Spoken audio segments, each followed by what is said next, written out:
The elevator stopped between the 40th and 41st floors, and Evelyn Mercer, CEO of a $3 billion corporation, untouchable queen of Manhattan's financial district, realized with cold terror that she couldn't breathe. Trapped alone in the dark, the woman who controlled empires couldn't control her own panic. Until a maintenance worker's voice came through the intercom, steady and unhurried, asking her name like she was just another person who needed help. That conversation changed everything. It shattered the walls she'd spent years building, and when the world found out, it tried to destroy them both. If you want to see how far love can fall and how high it can climb back up, stay with me until the end. Hit that like button and drop a comment with your city so I can see how far this story travels. Part 1. Lucas Bennett learned how to fix broken things the year his wife died. Not just elevators and HVAC systems, and the temperamental plumbing inside Mercer Dynamics' 52-story headquarters. He learned how to fix breakfast when Sophie cried for her mother at 6 in the morning, how to fix tangled hair before school, how to fix the terrible silence in their apartment when his daughter finally fell asleep and he sat alone in the kitchen, staring at Rachel's coffee mug still sitting in the cabinet where he couldn't bring himself to move it. 4 years later, Lucas had become very good at fixing things. What he hadn't learned was how to fix himself. He stood in the basement mechanical room on a Tuesday morning, elbow deep in the guts of an industrial air handler when his radio crackled. Maintenance to executive level. We've got an elevator malfunction. Car 7 is stuck between 40 and 41. Lucas grabbed a rag, wiped his hands, and keyed the radio. Bennett responding. Anyone inside? Affirmative. One passenger. On my way. He took the service elevator up, carrying his toolkit and the kind of practice calm that came from years of dealing with small emergencies. Stuck elevators were common enough. Overloaded circuits, sensor failures, nothing that couldn't be sorted out in 20 minutes. He'd done this 100 times. When he reached the 41st floor and opened the access panel, he pressed the intercom button. Hello? This is Lucas from maintenance. Can you hear me? Cool. The voice that came back was tight, controlled, female. I can hear you. Good. You're safe. The car's locked in place, so there's no danger. I need to run some diagnostics up here, but I'll have you out soon. Are you hurt? A pause, then, no. Okay. What's your name? Another pause, longer this time. Evelyn. Lucas pulled open the electrical panel and started checking the relay switches. All right, Evelyn. Just sit tight. I'll keep you updated. He heard her breathing through the speaker. It was fast. Too fast. Evelyn, you still with me? Yes. The word came out sharp, almost defensive. Take a deep breath for me. In through your nose, out through your mouth. I'm fine. I'm sure you are. But stuck elevators are weird. They mess with your head even when you know you're safe. So humor me. One deep breath. This time, he heard it. The slow inhale. The shaky exhale. There you go, Lucas said, his voice easy. You're doing great. I've got a sensor error showing up here, probably a glitch in the positioning system. Nothing serious. Give me 5 minutes. He worked quickly, testing circuits and resetting the control board. The whole time he kept talking about the weather, about the building's outdated elevator system, about the fact that the coffee in the maintenance break room tasted like burnt tires. Anything to keep her calm. When he finally got the elevator moving again and the doors opened on 41, Lucas was already walking toward the car to make sure she was okay. That's when he saw her.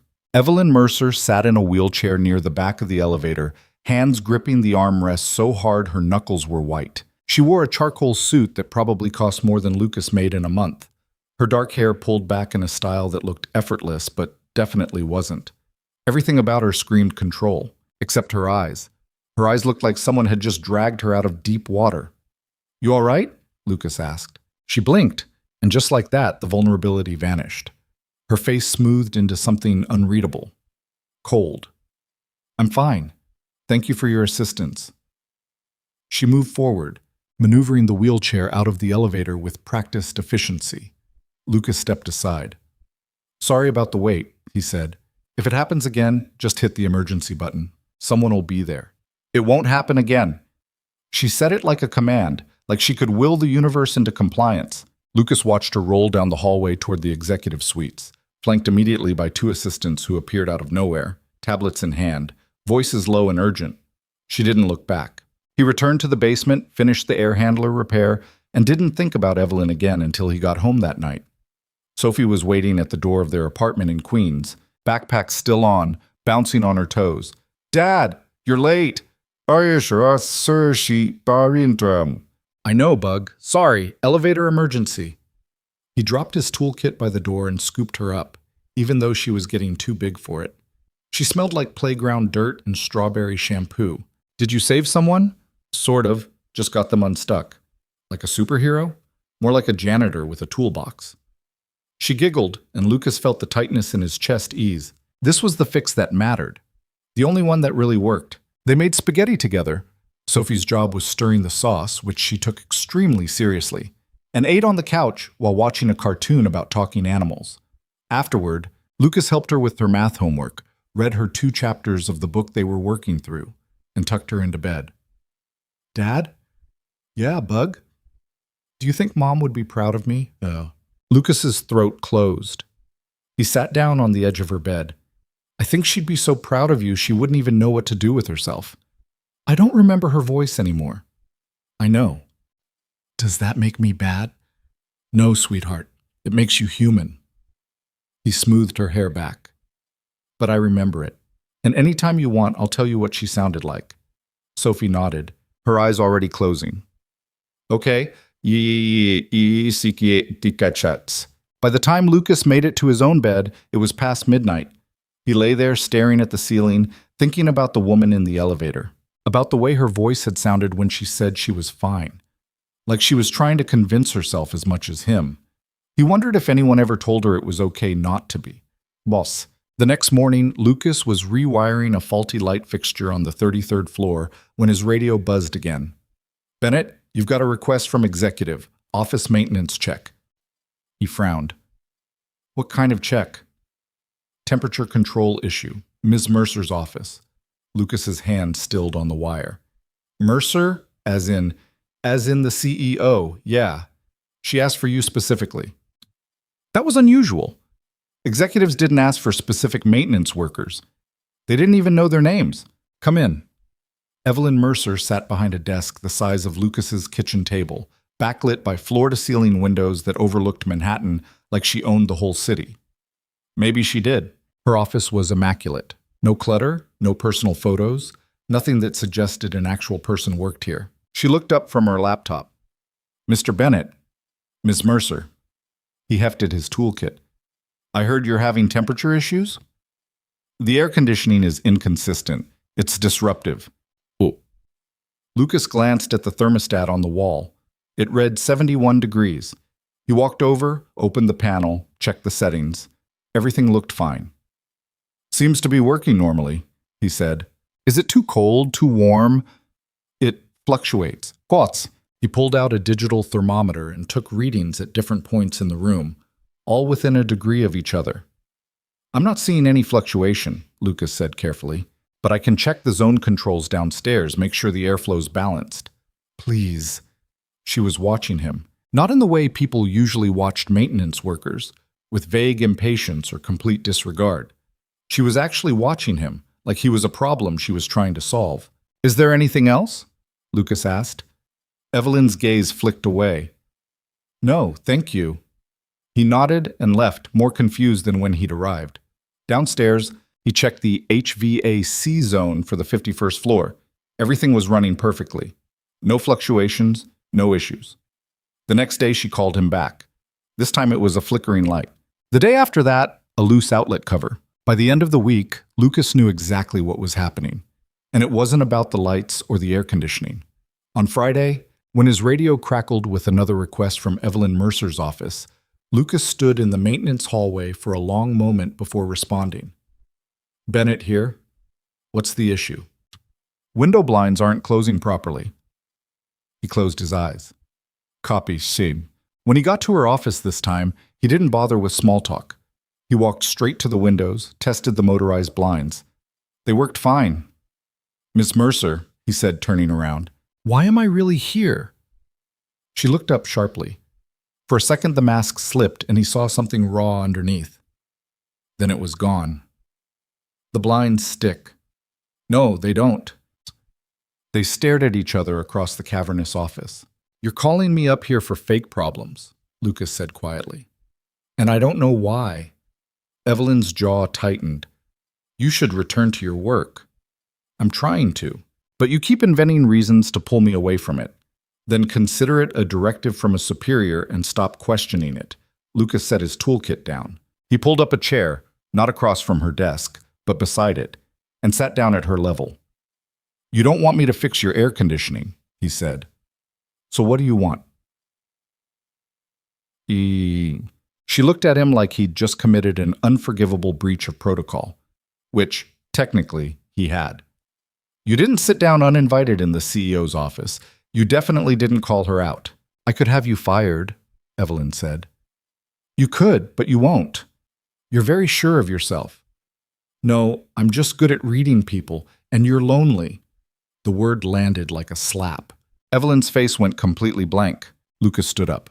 Look, I don't know what your life is like, but I know what happened in that elevator scared you, and I know you don't have anyone to talk to about it. So you keep calling me up here because for 10 minutes, you get to have a conversation with someone who isn't trying to sell you something or take something from you. You don't know anything about me. You're right, I don't. He picked up his toolkit.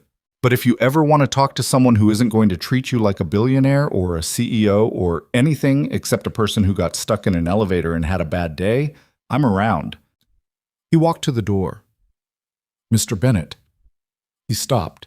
Evelyn's voice was quieter now, almost uncertain. How did you know? In the elevator?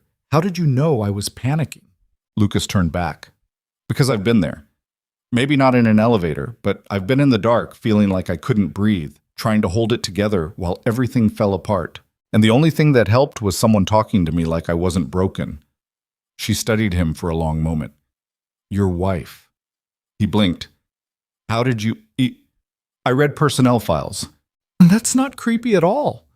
The corner of her mouth twitched. It wasn't quite a smile, but it was close. 4 years ago, Evelyn said.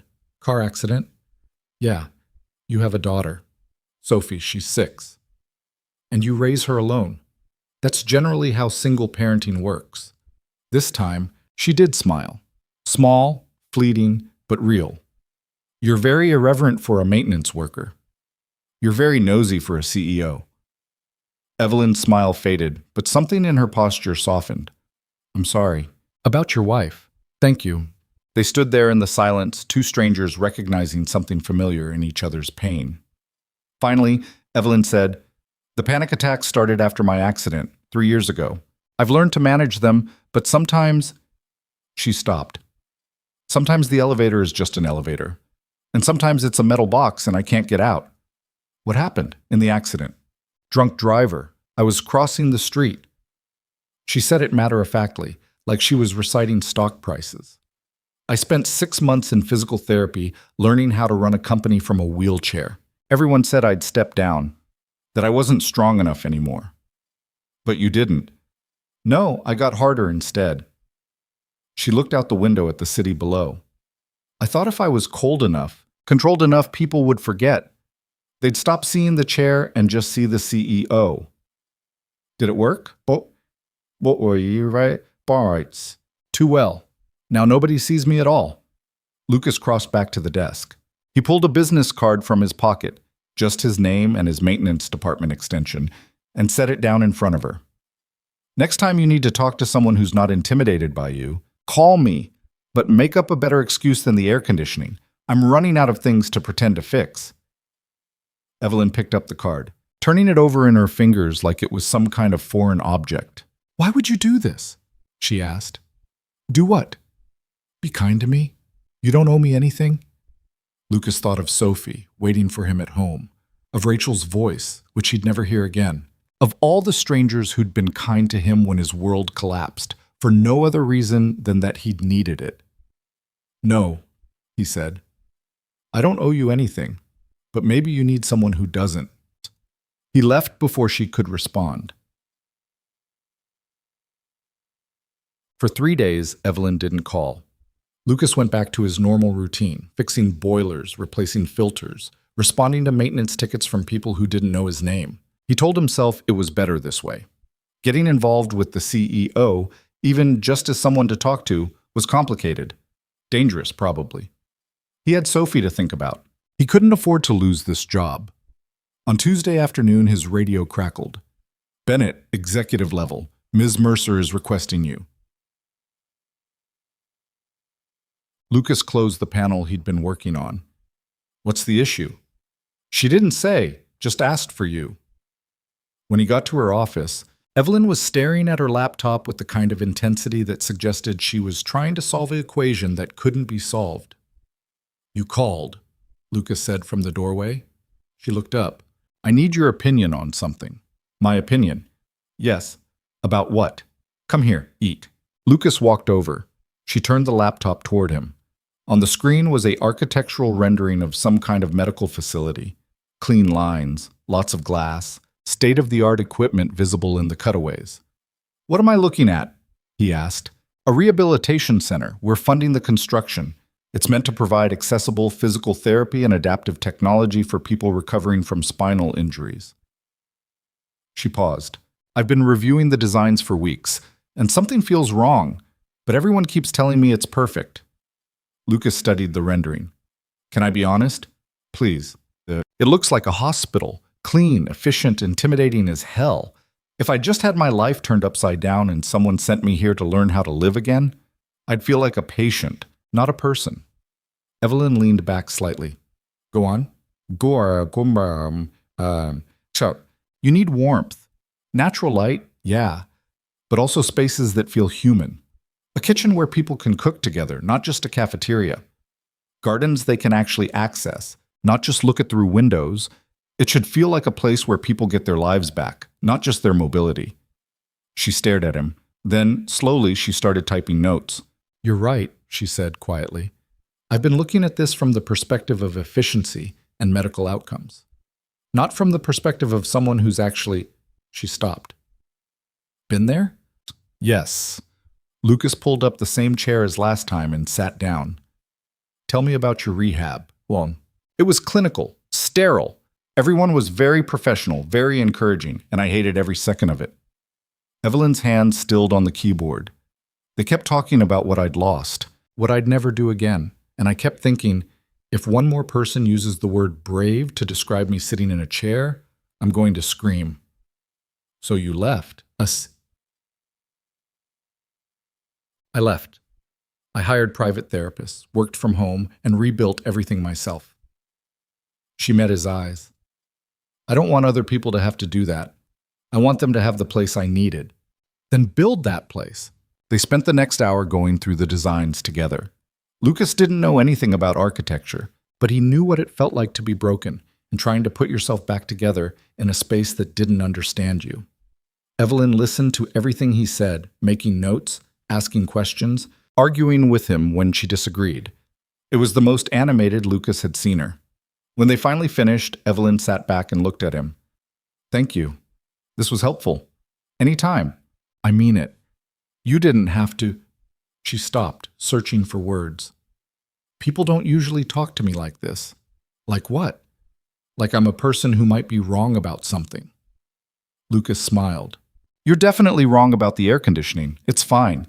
She actually laughed. It was short, surprised, but genuine. There's a soccer game this Saturday, Lucas said, standing up. My daughter's team. They're 6-year-olds, so it's mostly chaos, but it's entertaining chaos. You should come. Evelyn blinked. To a children's soccer game. Yeah, fresh air, screaming kids, terrible coffee. Very different from boardrooms. Why would you invite me to that? Yes. Because you said nobody sees you anymore, and I think you need to be somewhere where nobody knows who you are. He headed for the door. Think about it. Game starts at 10. I'll text you the address if you want it. He left before she could say no. That night, Sophie was practicing her dribbling in the apartment hallway, which was absolutely against building rules, but Lucas had given up trying to stop her. Dad, watch this. Ah. She kicked the ball, which bounced off the wall, ricocheted off a decorative plant, and rolled back to her feet. That's called a rebound shot, Sophie said proudly. Des sans coste. That's called property damage, waiting to happen. Coach says I'm getting really good. Coach is right. Lucas caught the ball before she could launch it again. Hey, Bug, how would you feel if someone came to watch your game on Saturday? Like who? A friend of mine, from work. Sophie's eyes went wide. A girlfriend? Austin, no, just a friend. Is she nice? Lucas thought about Evelyn's sharp edges, her careful control, the vulnerability she worked so hard to hide. Yeah, she's nice. And I think she could use some friends. Okay, but she has to cheer for me, not the other team. Deal. On Thursday, Lucas sent Evelyn a text with the address of the field in Queens. He didn't expect a response. On Friday, his phone buzzed. What should I bring? Lucas smiled. Just yourself. And maybe low expectations. They're 6. Understood. Saturday morning was bright and cold, the kind of autumn day that made everything feel sharp and clear. Lucas got to the field early, helped set up the goals, and waved to the other parents who were already camped out in folding chairs along the sideline. Sophie ran over, already in her uniform. Is your friend coming? I don't know, Bug. Maybe. What's her name? Evelyn. That's a fancy name. She's kind of a fancy person. At 9:55, Lucas saw a black car pull up at the edge of the parking lot. His stomach did something complicated. Evelyn emerged, maneuvering her wheelchair down a small ramp that extended from the vehicle. She wore jeans, actual jeans, and a sweater, looking more human than Lucas had ever seen her. She spotted him and headed over. You came, Lucas said. You invited me. I didn't think you'd actually show up, yet I almost didn't. Evelyn looked around at the field, the kids warming up, the chaotic energy of a dozen families converging on a Saturday morning. This is very far outside my comfort zone. Good. Comfort zones are overrated. Sophie ran up, breathing hard, her cheeks flushed. She skidded to a stop in front of Evelyn and stared. You're the serious lady with the fast chair. Evelyn's eyebrows rose. I'm sorry? Sophie, Lucas said. This is Ms. Mercer. Evelyn. She's my friend from work, and your chair has motors, Sophie said, still staring. That's so cool. It does have motors, Evelyn agreed, something like amusement flickering across her face. It's very fast. Can I ride in it? Sophie. Maybe later, Evelyn said, after you win your game. Sophie's whole face lit up. Okay. She ran back to her team. Lucas shook his head. Sorry, she has no filter. It's refreshing. Evelyn watched Sophie rejoin the cluster of kids. She looks like you. Poor kid. That's not what I meant. The game started and Lucas quickly realized that Evelyn had absolutely no idea what she was supposed to be doing. She sat slightly apart from the other parents, looking vaguely uncomfortable, like she'd wandered into a foreign country without a guidebook. You're allowed to cheer, Lucas said. For what? They're all just running in a circle. That's basically the game at this age. On the field, Sophie got possession of the ball, took off toward the goal, and promptly tripped over her own feet. She got up, undeterred, and kept running. She's very determined, Evelyn observed. She gets that from her mom. They watched in comfortable silence for a while. Around them, parents shouted encouragement, kids screamed, a ref blew a whistle that nobody paid attention to. It was loud and messy and completely unpretentious. Lucas saw Evelyn's shoulders slowly relax. Thank you for inviting me, she said quietly. You having fun? I don't know if fun is the word, but I'm not thinking about quarterly earnings or board meetings, so that's something. Then it's working. At halftime, Sophie ran over and climbed into Lucas's lap, sweaty and triumphant. Did you see? I almost scored. You were amazing, Bug. Sophie looked at Evelyn. Did you see me almost score? I did. You're very fast. I'm the fastest on my team, except for Dylan, but he's mean, so it doesn't count. She leaned closer to Evelyn conspiratorially. Do you have kids? No. Why not? Sophie, Lucas warned. It's all right. Evelyn met Sophie's curious gaze. I work a lot. I don't have time. My dad works a lot too, but he still has time for me. Your dad is clearly better at balancing things than I am. You should practice, Sophie said seriously. That's what my coach says. If you're bad at something, you just have to practice. Evelyn looked startled, then thoughtful. That's good advice. The second half started and Sophie ran back onto the field. This time, when she got the ball, Evelyn leaned forward slightly, watching more intently. Come on, Evelyn murmured. You can do it. Sophie dodged a defender, wound up, and kicked. The ball sailed past the goalie and into the net. The parents erupted. Lucas jumped to his feet, cheering, and beside him, Evelyn was smiling, a real, unguarded smile that transformed her entire face. She did it, Evelyn said, something like wonder in her voice. Yeah, she did. After the game, Sophie insisted on showing Evelyn her victory dance, which involved a lot of spinning and absolutely no rhythm. The other parents started packing up, and Lucas noticed a few of them glancing over with curiosity. He didn't care. Can Evelyn come to our house? Sophie asked. Sophie, she's probably busy. Actually, Evelyn said, I don't have plans. Lucas looked at her in surprise. You sure? Your daughter just invited me. It would be rude to refuse. So they went back to the apartment in Queens, Evelyn following in her car, Lucas and Sophie on the subway. By the time they all converged at the building, Sophie was already planning the entire afternoon. We're going to make sandwiches and watch a movie, and you can meet Mr. Whiskers. Who's Mr. Whiskers? Evelyn asked as they took the elevator up. Our cat. He's old and fat, and he sleeps a lot. Sounds like my board of directors, Evelyn muttered, and Lucas had to bite back a laugh. The apartment was small and lived in. Nothing like the sleek spaces Evelyn was used to. Toys scattered across the living room floor, dishes in the sink, Sophie's drawings taped to the fridge. It was chaotic and imperfect and real. Evelyn looked around like she'd stepped into another dimension. Sorry about the mess, Lucas said. Don't apologize, She paused. It's nice. They made sandwiches together, Sophie directing the operation like a tiny general. Evelyn, to her credit, didn't complain when Sophie insisted she cut the crusts off the right way. There's a right way? Evelyn asked. Diagonal. Everyone knows that. I clearly have a lot to learn. They ate on the couch, watching an animated movie Sophie had seen approximately 40 times. Halfway through, Sophie fell asleep against Lucas's side, exhausted from the game. Evelyn watched her with something soft in her expression. She's wonderful, Evelyn said quietly. She is, even when she's a nightmare. You're a good father. Lucas looked down at his daughter, at the trust in her sleeping face.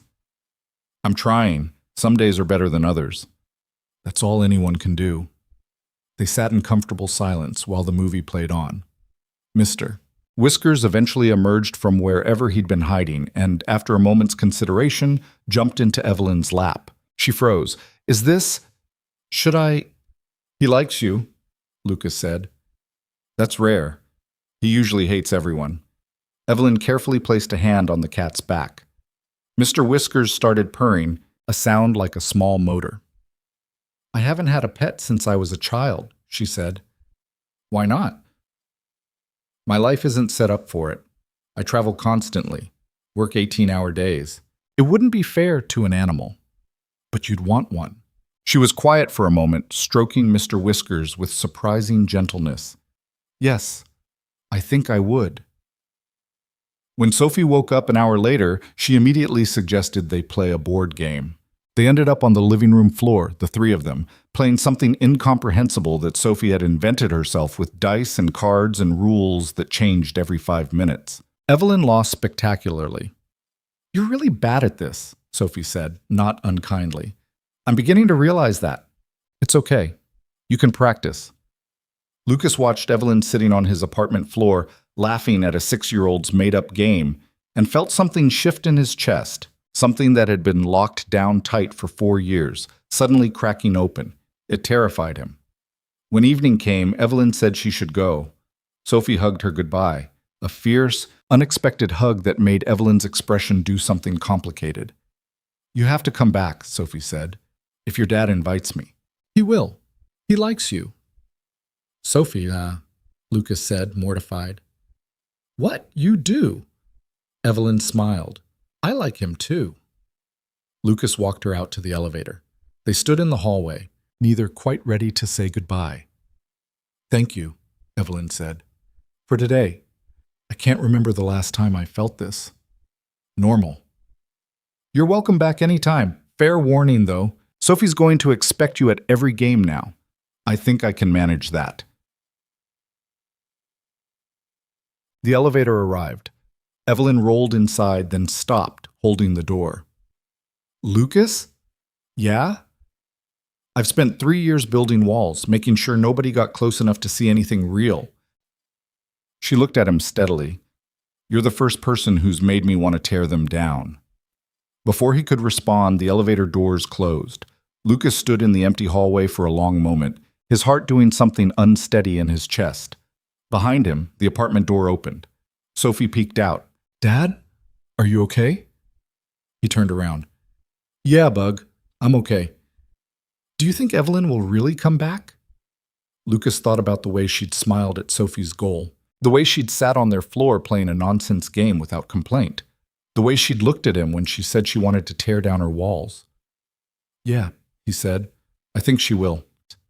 And for the first time in 4 years, Lucas let himself hope that maybe, just maybe, letting someone in wouldn't break him all over again.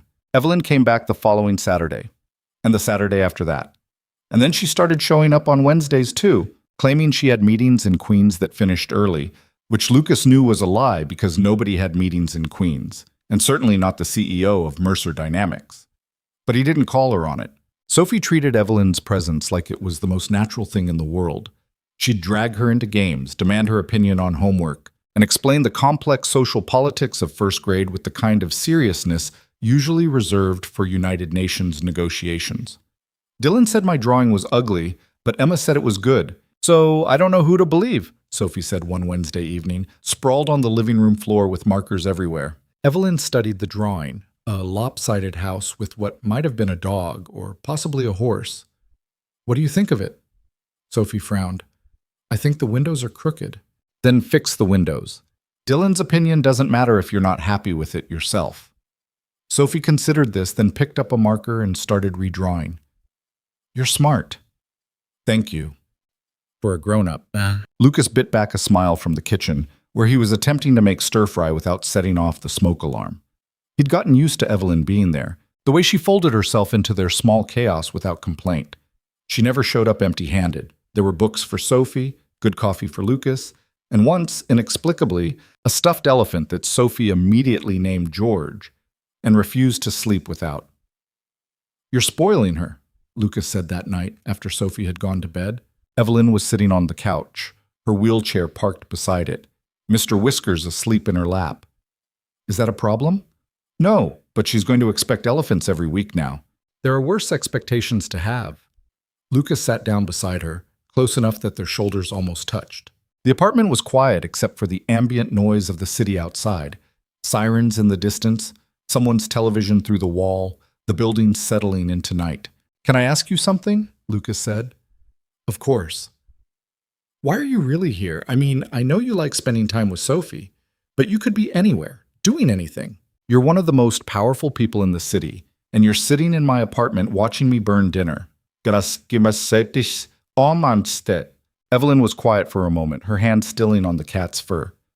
When I'm here, I don't have to be that person. I don't have to make decisions that affect thousands of employees, or worry about stock prices, or sit through meetings where people are terrified of disagreeing with me. She looked at him. I can just be Evelyn, the woman who's terrible at children's board games and doesn't know how to cut sandwich crusts the right way. You like being bad at things. I like being human. There's a difference. Lucas understood that more than she knew. After Rachel died, everyone had treated him like he was made of glass. They'd been so careful, so gentle, like one wrong word would shatter him completely. It had been suffocating. What he'd needed was someone to treat him like he was still Lucas, still a person who could handle things, even when he was barely holding it together. You're human here too, he said quietly. At work. You don't stop being human just because you're in charge. Don't I? Evelyn's voice was soft, almost bitter. I fired 30 people last quarter to keep the company profitable. I killed a merger because the numbers didn't work, even though it would have been the compassionate choice. I make decisions every day that hurt people, and I do it without blinking because that's the job. That doesn't make you inhuman. It makes you responsible. Go. Sometimes I can't tell the difference anymore. Lucas reached over and took her hand. It was the first time he'd touched her beyond accidental brushes, and he felt her tense for a moment before relaxing. You're here, he said, in my apartment, playing games with my daughter, worrying about whether you're spoiling her. That's human. That's real. The rest is just what you do, not who you are. Evelyn's fingers tightened around his. I don't know if that's true. Then trust me. I'm good at seeing people. She smiled, sad and uncertain. What do you see when you look at me? Lucas thought about the woman who'd been trapped in an elevator, terrified and alone. The woman who'd sat on his floor and laughed at a 6-year-old's ridiculous game. The woman who was holding his hand like it was the only thing keeping her grounded. Someone who's scared of being left behind, he said. Someone who works so hard to be strong that she forgets it's okay to be tired. Someone who wants to be loved but doesn't know how to ask for it. Evelyn's breath caught. That's terrifying. What is? How clearly you see me. Is it a problem? I don't know yet. They sat there in the semi-darkness, hands linked, neither quite ready to let go. Outside, the city kept moving, indifferent to the small moment happening in a cramped apartment in Queens. But inside, something was shifting, something that couldn't be taken back. I should go, Evelyn said, but she didn't move. You should. I have an early meeting. You always have an early meeting. This one's important. They're all important. Yee. Finally, reluctantly, Evelyn shifted Mr. Whiskers off her lap and moved back to her wheelchair. Lucas walked her to the door, the same routine they'd developed over the past few weeks. But tonight felt different, heavier with things unsaid. At the threshold, Evelyn paused. Lucas? Yeah? Thank you for seeing me.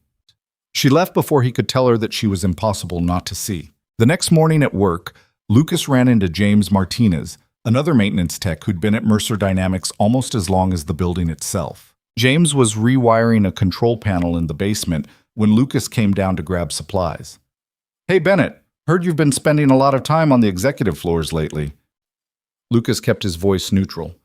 Just maintenance calls.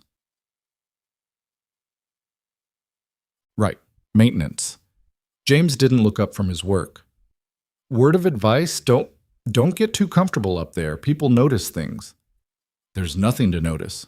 Sure, just saying, the higher you climb, the harder you fall. Lucas left without responding, but the conversation stuck with him. James was right. People did notice things. And the more time he spent with Evelyn, the more visible they became. He tried to be more careful after that. He stopped responding to her maintenance requests quite so quickly, started putting distance between them at work. But it didn't matter, because Evelyn kept finding reasons to see him anyway. She started taking different routes through the building, routes that happened to pass through areas Lucas was working. She'd stop, pretend to inspect something, and end up talking to him for 20 minutes about nothing important. Once, she called him up to fix a door that was squeaking, and they ended up in a heated argument about whether summer or winter was the superior season. She was wrong. Summer was objectively better, but he liked that she argued with him anyway. You're incredibly stubborn, Lucas said, testing the door hinges. Says the man who insists summer is better despite the existence of mosquitoes and humidity. Winter has ice and darkness and seasonal depression. Winter has snow and hot chocolate and the fact that you're not constantly sweating. You're from Manhattan. You've never actually seen real winter. Evelyn raised an eyebrow. I went to college in Boston. Okay, fine, but you still lost the argument. I absolutely did not. They were standing close, closer than was probably appropriate for a CEO and a maintenance worker. Lucas was very aware of how small her office suddenly felt. We should stop this, he said quietly. Stop what? Whatever this is. People are starting to talk. Let them talk. Easy for you to say. You're untouchable. I'm not. Evelyn's expression hardened. You think I'm untouchable? Aren't you? You know better than that. She was right. He did. But it didn't change the facts. I have a daughter to think about, Lucas said. I can't afford to lose this job because people think I'm... He stopped. Think you're what? Sleeping with the boss. Yeah. Are you? The question hung in the air between them, sharp and dangerous. No, Lucas said, but it doesn't matter what's actually happening. It matters what it looks like. Evelyn's jaw tightened. So what do you want to do? I don't know. That's not an answer. I know. They stared at each other, the tension crackling like static electricity. Finally, Evelyn looked away. Fix the door, Mr. Bennett. It was the most formal she'd been with him in weeks, and it hurt more than it should have. Lucas fixed the door in silence and left without saying goodbye. That weekend, Evelyn didn't show up for Sophie's soccer game. Sophie kept scanning the sidelines, looking for her, and Lucas's chest felt tight every time his daughter's face fell with disappointment. Where's Evelyn? Sophie asked at halftime. She's busy, Bug, but she promised she'd come. Sometimes grown-ups can't keep their promises. It doesn't mean they don't care. I will say better meeting. Sophie kicked at the grass, her small face set in an expression Lucas recognized from the mirror, trying very hard not to cry. Did we do something wrong? No, sweetheart. You didn't do anything wrong. But Sophie didn't believe him, and Lucas didn't know how to explain that sometimes caring about someone meant pushing them away before things got too complicated, before someone got hurt, except people were already getting hurt. On Monday, Lucas arrived at work to find a formal written request waiting for him, a comprehensive maintenance inspection of the entire executive level, scheduled to take 3 days. It required accessing every office, every conference room, every inch of the 51st floor. It was Evelyn's floor. He stared at the work order, trying to figure out if this was her way of forcing a conversation or simply coincidence. With Evelyn, it was impossible to tell. Lucas started the inspection on Tuesday morning, working methodically through empty conference rooms and vacant offices. He was testing outlets in a meeting room when he heard her voice behind him. Mr. Bennett. He turned. Evelyn was in the doorway, backlit by the hallway lights, her expression unreadable. Miss Mercer, I need to speak with you. My office. Now. It wasn't a request. Lucas followed her down the hall, acutely aware of the assistants watching them pass. When they reached her office, she closed the door behind them. Sophie asked where you were. He said before she could speak. At the game. I know. She thinks she did something wrong. I'll apologize to her. That's not the point. Then what is the point, Lucas?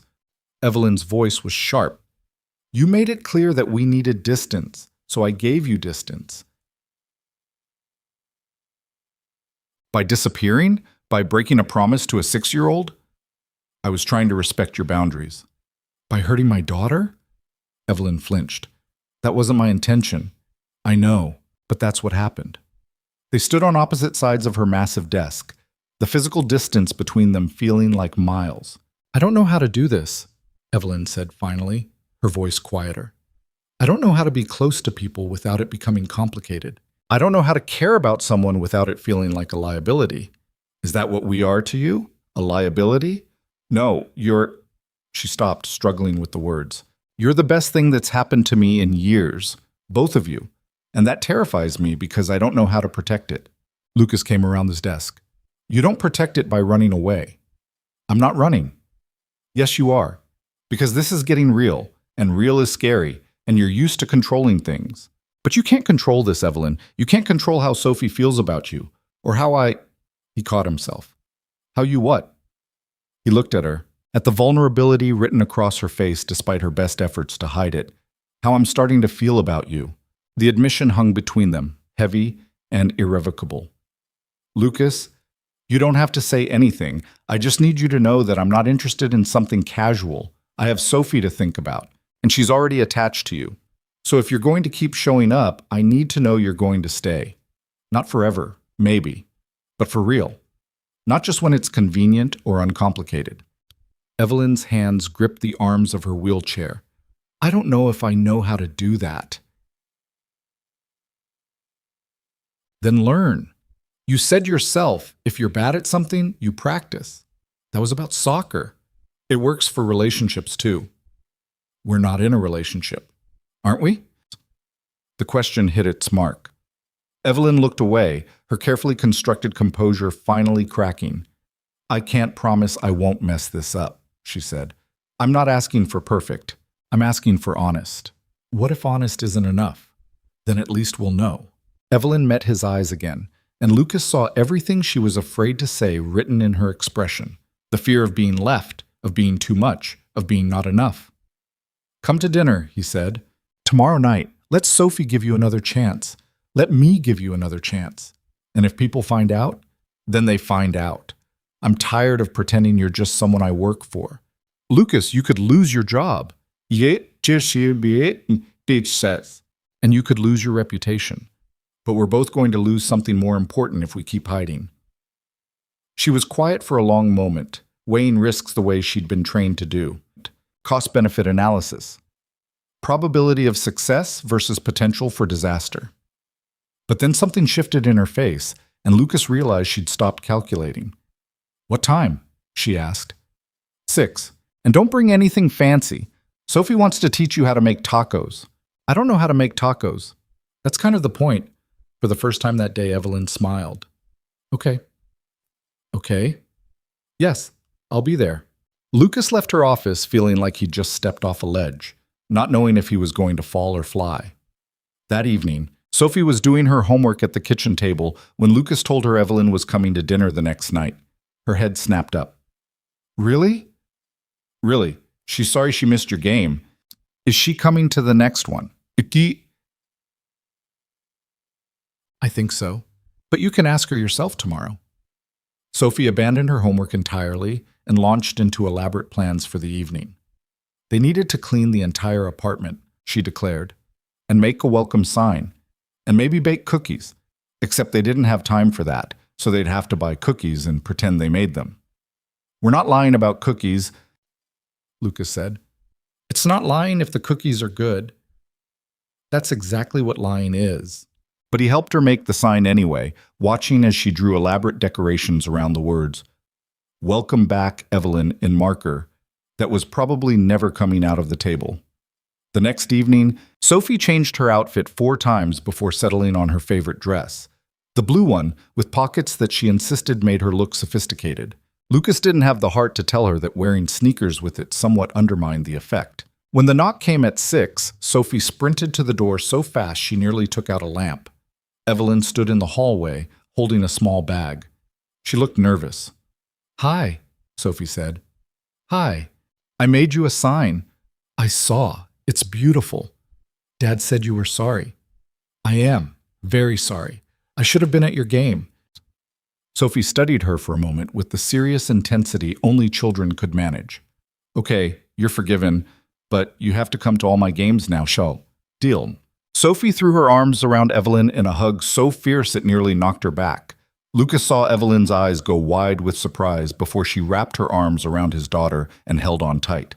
When Sophie finally let go and ran back to the kitchen to check on dinner, Evelyn looked up at Lucas with something raw in her expression. "She missed you," he said quietly. "I missed her too, both of you." Lucas wanted to kiss her right there in the doorway, but he held back. They had time, he hoped. Making tacos turned into a disaster in the best possible way. Sophie insisted on helping with everything, which meant there was cheese all over the counter, lettuce on the floor, and at one point, tomatoes somehow ended up on the ceiling. Evelyn laughed so hard she cried, and Lucas realized he'd never heard her laugh like that, unguarded and real and completely unself-conscious. They ate at the small kitchen table, Sophie dominating the conversation with a detailed explanation of why lizards were better pets than fish. Evelyn listened with the same attention she probably gave million-dollar presentations, asking follow-up questions and taking Sophie's arguments seriously.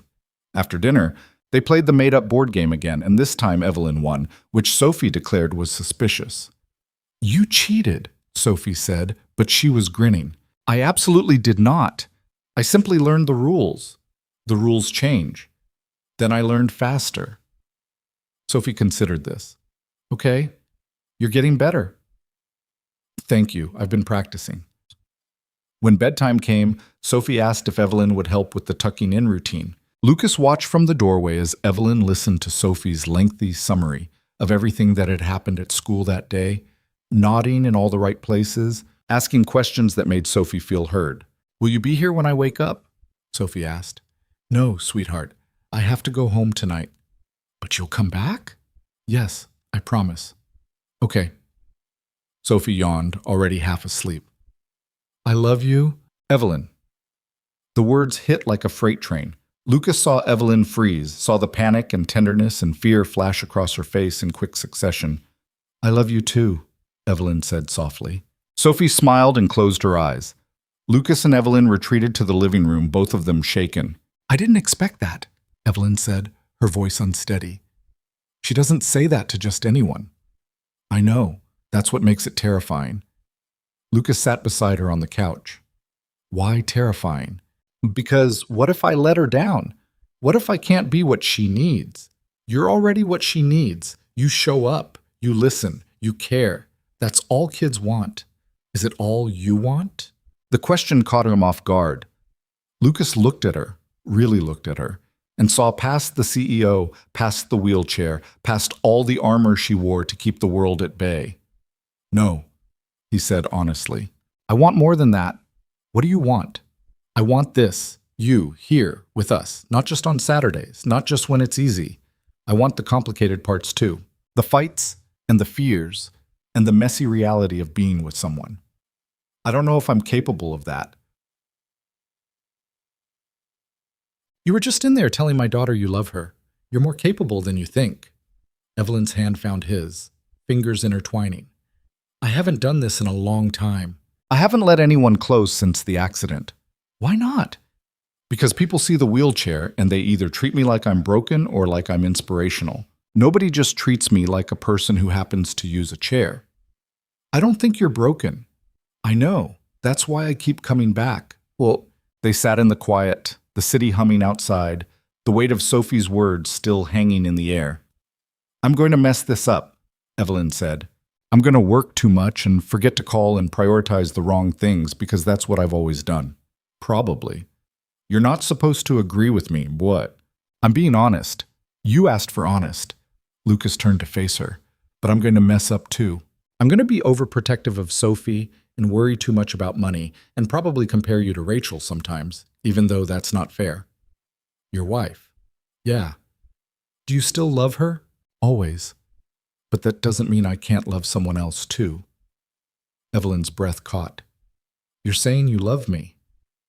I'm saying I'm starting to, and that scares me as much as it scares you. Why? Because I didn't think I'd ever feel this way about anyone again. And because Sophie's already in love with you, and if this falls apart, it won't just break me. It'll break her too. So we have to get it right. We have to try. Evelyn leaned closer, and Lucas met her halfway. The kiss was soft, tentative, both of them testing the waters of something they couldn't take back. When they pulled apart, Lucas saw tears on her cheeks. I'm terrified, she whispered. Me too. But I want this. I want you. Both of you. Then that's enough. We'll figure out the rest. They sat together until late, talking about everything and nothing. Evelyn told him about the accident, about the months of rehab, about the first board meeting she'd run from her wheelchair when everyone expected her to fail. Lucas told her about Rachel, about the night she died, about holding Sophie in the hospital and promising he'd be enough for both of them. When Evelyn finally left, it was past midnight. Lucas walked her to the elevator, and this time when the doors opened, she didn't hesitate. Same time next week? She asked. Every week, if you want. I want. The doors closed, and Lucas stood in the empty hallway, feeling like something fundamental had shifted, like he'd just made a choice that would change everything. He went back inside and checked on Sophie, who was sprawled across her bed with George the elephant clutched tight. She looked peaceful, safe. Lucas hoped he could keep her that way. He hoped they both could. Because the thing about tearing down walls was that once they came down, you couldn't rebuild them. You were exposed, vulnerable. And whatever came next, you had to face it without armor. For the first time in years, Lucas was willing to try. For 3 weeks, they existed in a careful bubble. Evelyn came to dinner twice a week, never missing another soccer game. At work, they maintained professional distance, though Lucas caught her watching him sometimes across the lobby, a small smile playing at her lips before she remembered where she was and smoothed her expression back into CEO mode. Sophie bloomed under the attention. She started drawing pictures for Evelyn, elaborate scenes featuring the three of them plus Mr. Whiskers and George the elephant. She'd present them solemnly at dinner, and Evelyn would study each one like it was a Picasso, asking questions about color choices and compositional decisions that made Sophie feel like a serious artist. "This one's my favorite," Evelyn said one evening, holding up a drawing of them at the soccer field. "You captured the chaos perfectly." "That's Dylan falling down," Sophie explained, pointing to a stick figure face-planting in the background. "He falls a lot." "Artistic commentary, I respect that." Lucas watched them from the kitchen, something warm settling in his chest. This was starting to feel real, like a life he could build, not just a moment he was borrowing. He should have known better. The first crack appeared on a Thursday morning. Lucas was replacing light fixtures in a fourth-floor conference room when two junior executives walked in, not noticing him on the ladder. "Did you see her at the operations review yesterday?" one of them said. "She was different, almost human. I heard she's seen someone." "Mercer? No way. She doesn't have time to breathe, let alone date." "Sarah in HR said she saw her leaving early twice last week." "Early." "Evelyn Mercer, who works until midnight, left at 6. Maybe she's sick. Or maybe the Ice Queen is finally thawing." They laughed, and Lucas felt something cold settle in his stomach. They left without ever noticing him there, invisible as maintenance workers usually were. He didn't mention it to Evelyn that night. What would he say? That people were starting to notice she had a life outside the office? That should have been good news. But it didn't feel like good news. The second crack came on Saturday. They were at Sophie's game, Evelyn cheering louder than anyone, Sophie playing her best game yet, when Lucas noticed a man on the far side of the field with a camera, not a parent documenting their kid's game, a professional camera with a telephoto lens pointed directly at them. Lucas's blood went cold. "Evelyn?" he said quietly. "Hmm?" "Don't turn around. But there's someone taking pictures of us." Far sideline, blue jacket. Her whole body went rigid. "Are you sure?" "I'm sure." "Paparazzi?" "How did they find out?" Evelyn's jaw clenched. "I don't know. But we need to leave. We can't just leave in the middle of Sophie's game." "Lucas, no." His voice was firm. "Sophie's been looking forward to this all week. We're not going to ruin it because some photographer wants gossip. This isn't gossip. This is my entire life about to become public." Then it was going to happen eventually anyway. Then Evelyn looked at him, fear and frustration warring in her expression. Finally, she nodded tightly. "Fine, but we stay on opposite sides of the field. That'll make it more suspicious." "I don't care."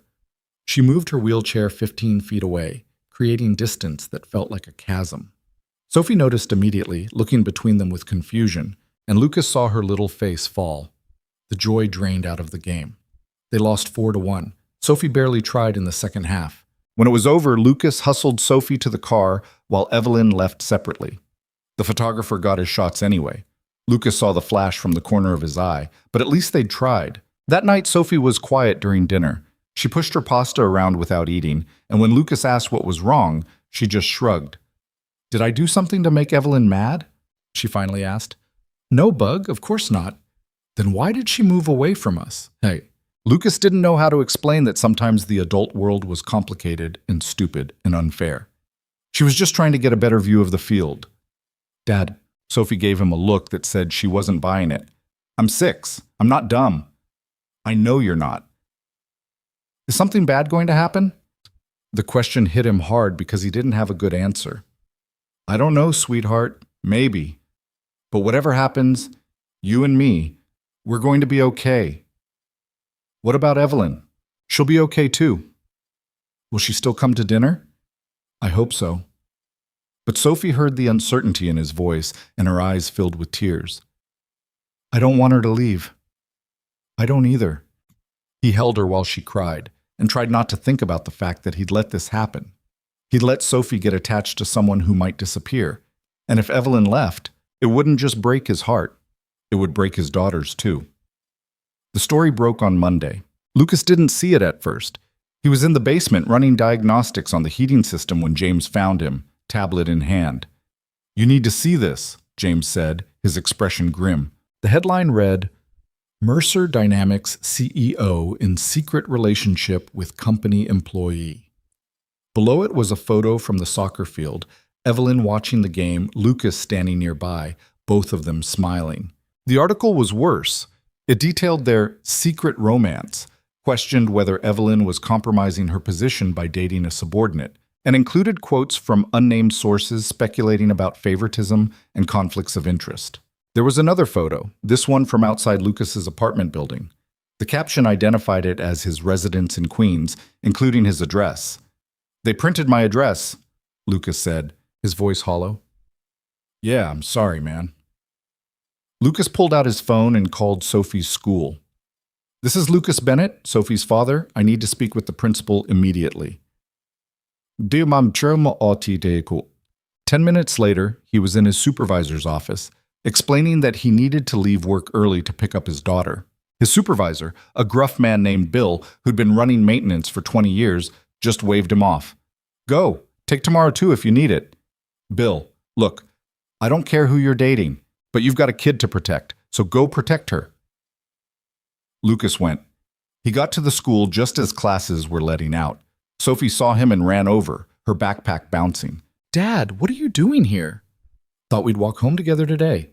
But you never pick me up on Mondays. Today's special."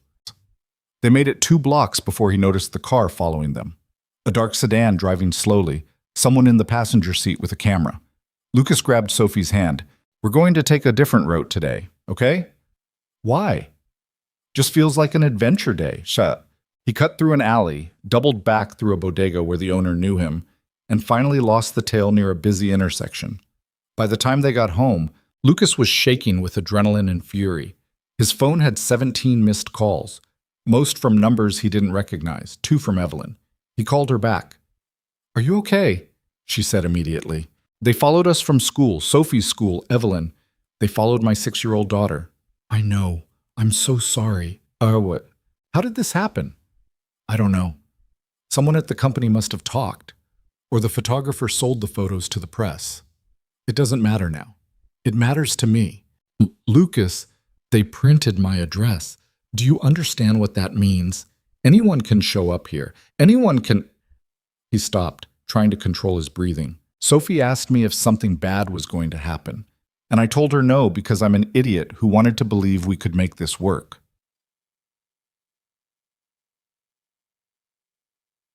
We can make this work, and can we? Because from where I'm standing, this looks like a disaster. There was silence on the other end of the line. Then quietly, "Are you saying you want to end this?" Lucas closed his eyes. "I'm saying I don't know how to protect my daughter from this, and that scares me more than anything. Let me help." "How?" "I have security, resources. I can make sure you and Sophie are safe." "I don't want your security. I want my normal life back." "We can't go back." "I know." The words came out bitter. "That's the problem." He hung up before she could respond, hating himself for it, but not knowing what else to do. That night, Lucas tried to make things normal. They made grilled cheese for dinner, played a game, read stories before bed.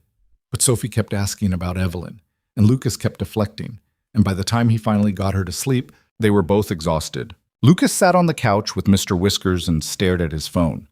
There were messages from reporters asking for comments. Messages from coworkers expressing shock or support or thinly veiled judgment, and 3 more missed calls from Evelyn.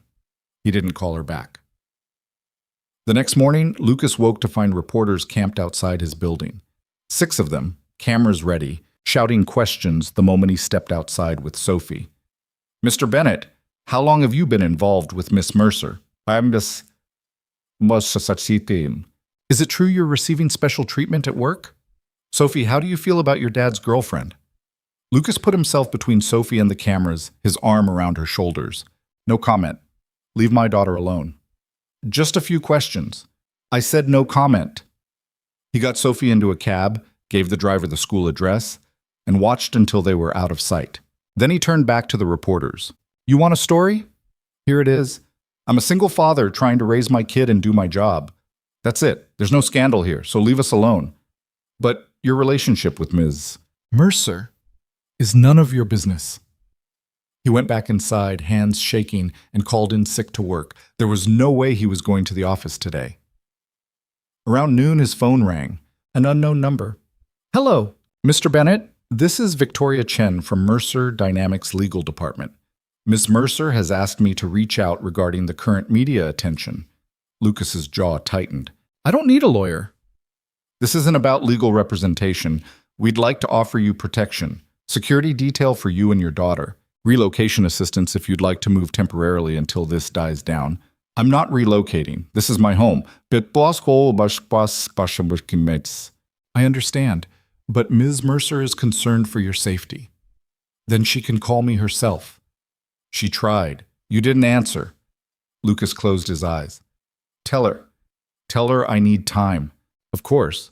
But the offer stands. If you need anything, I'll let you know. He hung up feeling hollowed out. That evening, after Sophie was in bed, Lucas finally opened his laptop and read the articles. They were everywhere. Business sites questioning Evelyn's judgment, gossip rags speculating about their relationship, think pieces about power dynamics and workplace romance. One particularly cruel headline read, From boardroom to basement, CEO's surprising romance. Lucas wasn't naive. He'd known this would be complicated, but he hadn't expected to feel quite this exposed, this violated. His phone buzzed with the text. Evelyn, I know you need space, but please let me know you're both okay. Lucas stared at the message for a long time before responding. Lucas, we're okay. Just need to figure things out. Evelyn, take all the time you need. I'm here when you're ready. He wanted to believe that. Wanted to believe they could weather this. But the truth was, he didn't know if he was strong enough to put Sophie through this. The next day at work was worse. Lucas felt the stares the moment he walked into the building. People whispering, conversations stopping when he passed. James gave him a sympathetic look, but didn't say anything. Bill just sent him to work on projects in empty parts of the building, away from the gossip. At lunch, Lucas was eating alone in the maintenance break room when Richard Hartley walked in. Richard was VP of Operations and one of the few executives who'd ever bothered to learn Lucas's name. Bennett, got a minute? Sure. Richard closed the door and sat down. How are you holding up? I've been better. I bet. Listen, I'm not here to lecture you or anything. I just wanted to give you a heads up. There are people on the board who aren't happy about this situation. Lucas's stomach sank. Are they going to fire me? I don't think so. You haven't done anything wrong, but they're worried about the optics. A CEO dating an employee, especially one who reports indirectly to her, it creates complications. I don't report to her. I report to Bill, who reports to facilities management, who reports to operations, who reports to the CEO. It's indirect, but it's there. So what are they going to do? I don't know yet. There's an emergency board meeting this afternoon. Evelyn's going to have to answer some hard questions. Lucas felt sick. This is my fault. No, it's not. But it is complicated. Richard stood up. For what it's worth, I think you're both getting a raw deal. But that doesn't change the reality of the situation. Bullshit. After Richard left, Lucas sat alone in the break room, his sandwich untouched. He thought about Evelyn facing the board, defending their relationship to people who only cared about stock prices and corporate liability. He thought about Sophie, who'd asked that morning if Evelyn was ever coming back to dinner. He thought about Rachel and how much simpler his life had been when he'd just accepted that he'd be alone. His phone buzzed. A text from an unknown number with a photo attached. The photo showed Evelyn entering the Mercer Dynamics building that morning, her face set in grim determination. The message below it read, "She's about to lose everything because of you. Is she worth it?" Lucas deleted it immediately, but the words stuck with him. That night, Sophie was playing with George the elephant when she looked up at Lucas with serious eyes. "Dad, if Evelyn stops coming over, it's because of the reporters, right? Not because of me?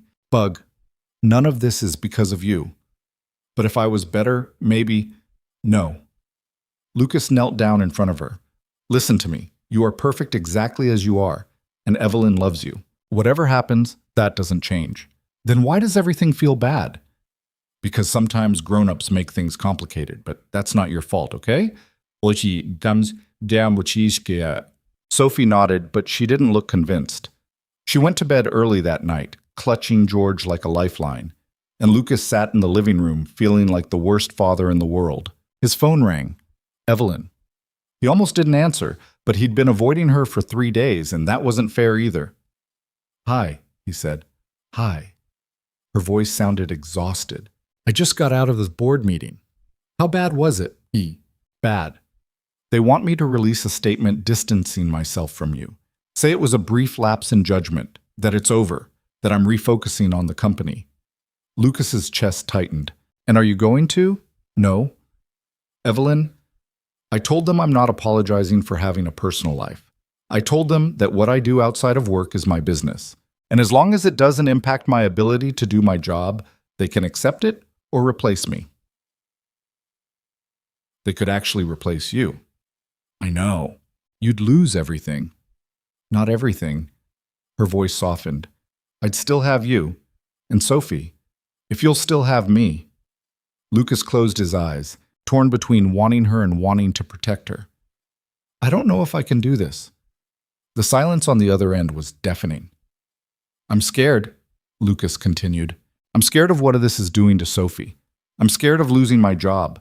I'm scared that if we keep going, it's going to destroy both of us. So you want to end it? I want to protect my daughter. You can do both. Can I? Because right now, all I can see is Sophie crying because reporters are following us. Sophie asking why you don't come to dinner anymore. Sophie losing another person she loves because I was selfish enough to think this could work. Lucas, please, I need time. I need to figure out how to keep her safe. Let me help you. You can't. Don't you see? You being in our lives is what's making it dangerous. The words came out harsher than he intended, and he heard Evelyn's sharp intake of breath. I see, she said quietly. I understand. Evelyn, that's not what I... It's fine. You're right. You need to protect Sophie. That has to come first. This isn't what I want, but it's what needs to happen. Lucas wanted to argue, to take it back, to find some way to make this work, but he didn't know how. And the silence stretched between them like a wound that couldn't be stitched. I should go, Evelyn said finally. Take care of yourself. And tell Sophie. Tell her I'm sorry. She hung up before he could respond. Lucas sat in the dark apartment, feeling like he'd just made the biggest mistake of his life. But what choice did he have? Sophie had to come first. She always came first. He went to check on her and found her awake, tears on her cheeks. I heard you talking, she whispered. Bug, is Evelyn coming back? Lucas wanted to lie, wanted to tell her everything would be okay, but he'd promised himself after Rachel died that he'd never lie to Sophie about the things that mattered. I don't know, he said honestly. Sophie's face crumpled, and Lucas gathered her into his arms, holding her while she cried. And for the first time in 4 years, he let himself cry too. For Rachel, who he'd lost without choice. For Evelyn, who he was losing because he was too afraid to hold on.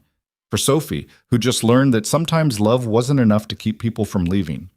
They fell asleep like that, tangled together in Sophie's small bed, both of them grieving something they'd barely had time to build. The next morning, Lucas woke to his phone ringing. Bill's number. Bennett, you need to come in, now. What's wrong? Just come in. Lucas dropped Sophie at school early. The reporters had thinned out, thank God, and went straight to Mercer Dynamics. Bill was waiting in his office, looking grim. Sit down. Am I being fired? No, but we need to talk about your situation. Lucas sat, bracing himself. The board met again last night, Bill said. They're not happy about the publicity. But Evelyn made it clear that if they try to fire you, she'll resign and take half the executive team with her. She what? She threatened to walk. Said you'd done nothing wrong, and if they wanted to make this a witch hunt, they could do it without her. Lucas felt like he'd been punched. She can't do that. She'd lose everything. That's what the board said. She didn't care. Bill leaned forward. Look, I don't know what's going on between you two. But whatever it is, she's willing to burn her career down to protect you. So maybe you should ask yourself if you're willing to do the same. Lucas left the office in a daze. Evelyn had threatened to resign. For him. She'd put everything on the line, her company, her reputation, her entire identity, because she refused to throw him under the bus. And he'd pushed her away. He pulled out his phone and called her. It went straight to voicemail. Evelyn, it's me. I heard what you did, what you said to the board, and He stopped, searching for words. I was wrong. I was scared and I pushed you away, and I'm sorry. Please call me back. We need to talk. He tried 3 more times that day. Each time, voicemail. By evening, Lucas was desperate. He went to Mercer Dynamics and took the elevator to the 51st floor. Evelyn's office was dark, the door locked. She's not here, one of the assistants said. Where is she? I'm not authorized to say. Please, I need to talk to her.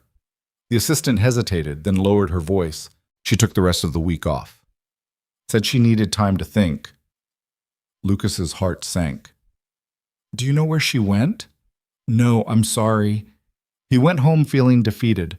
Sophie asked about Evelyn at dinner, and Lucas had to admit he didn't know where she was or when she'd be back. Did you break up? Sophie asked.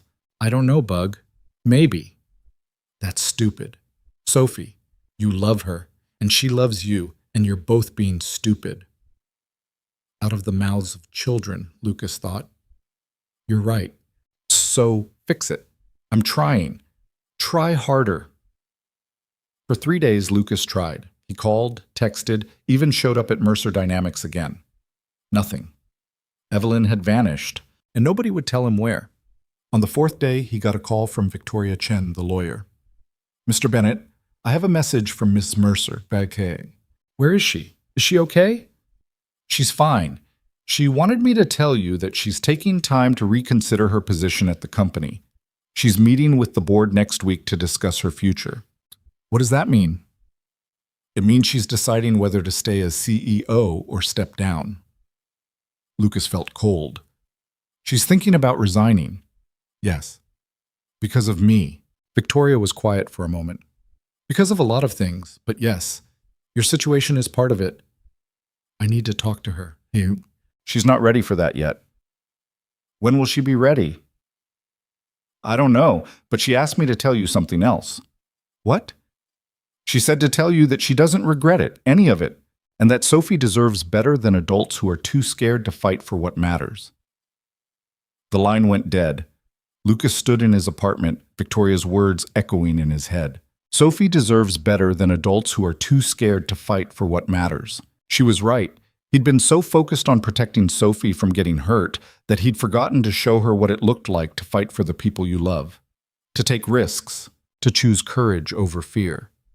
He'd failed Rachel by not being there when she died. He wouldn't fail Evelyn by not being there when she needed him.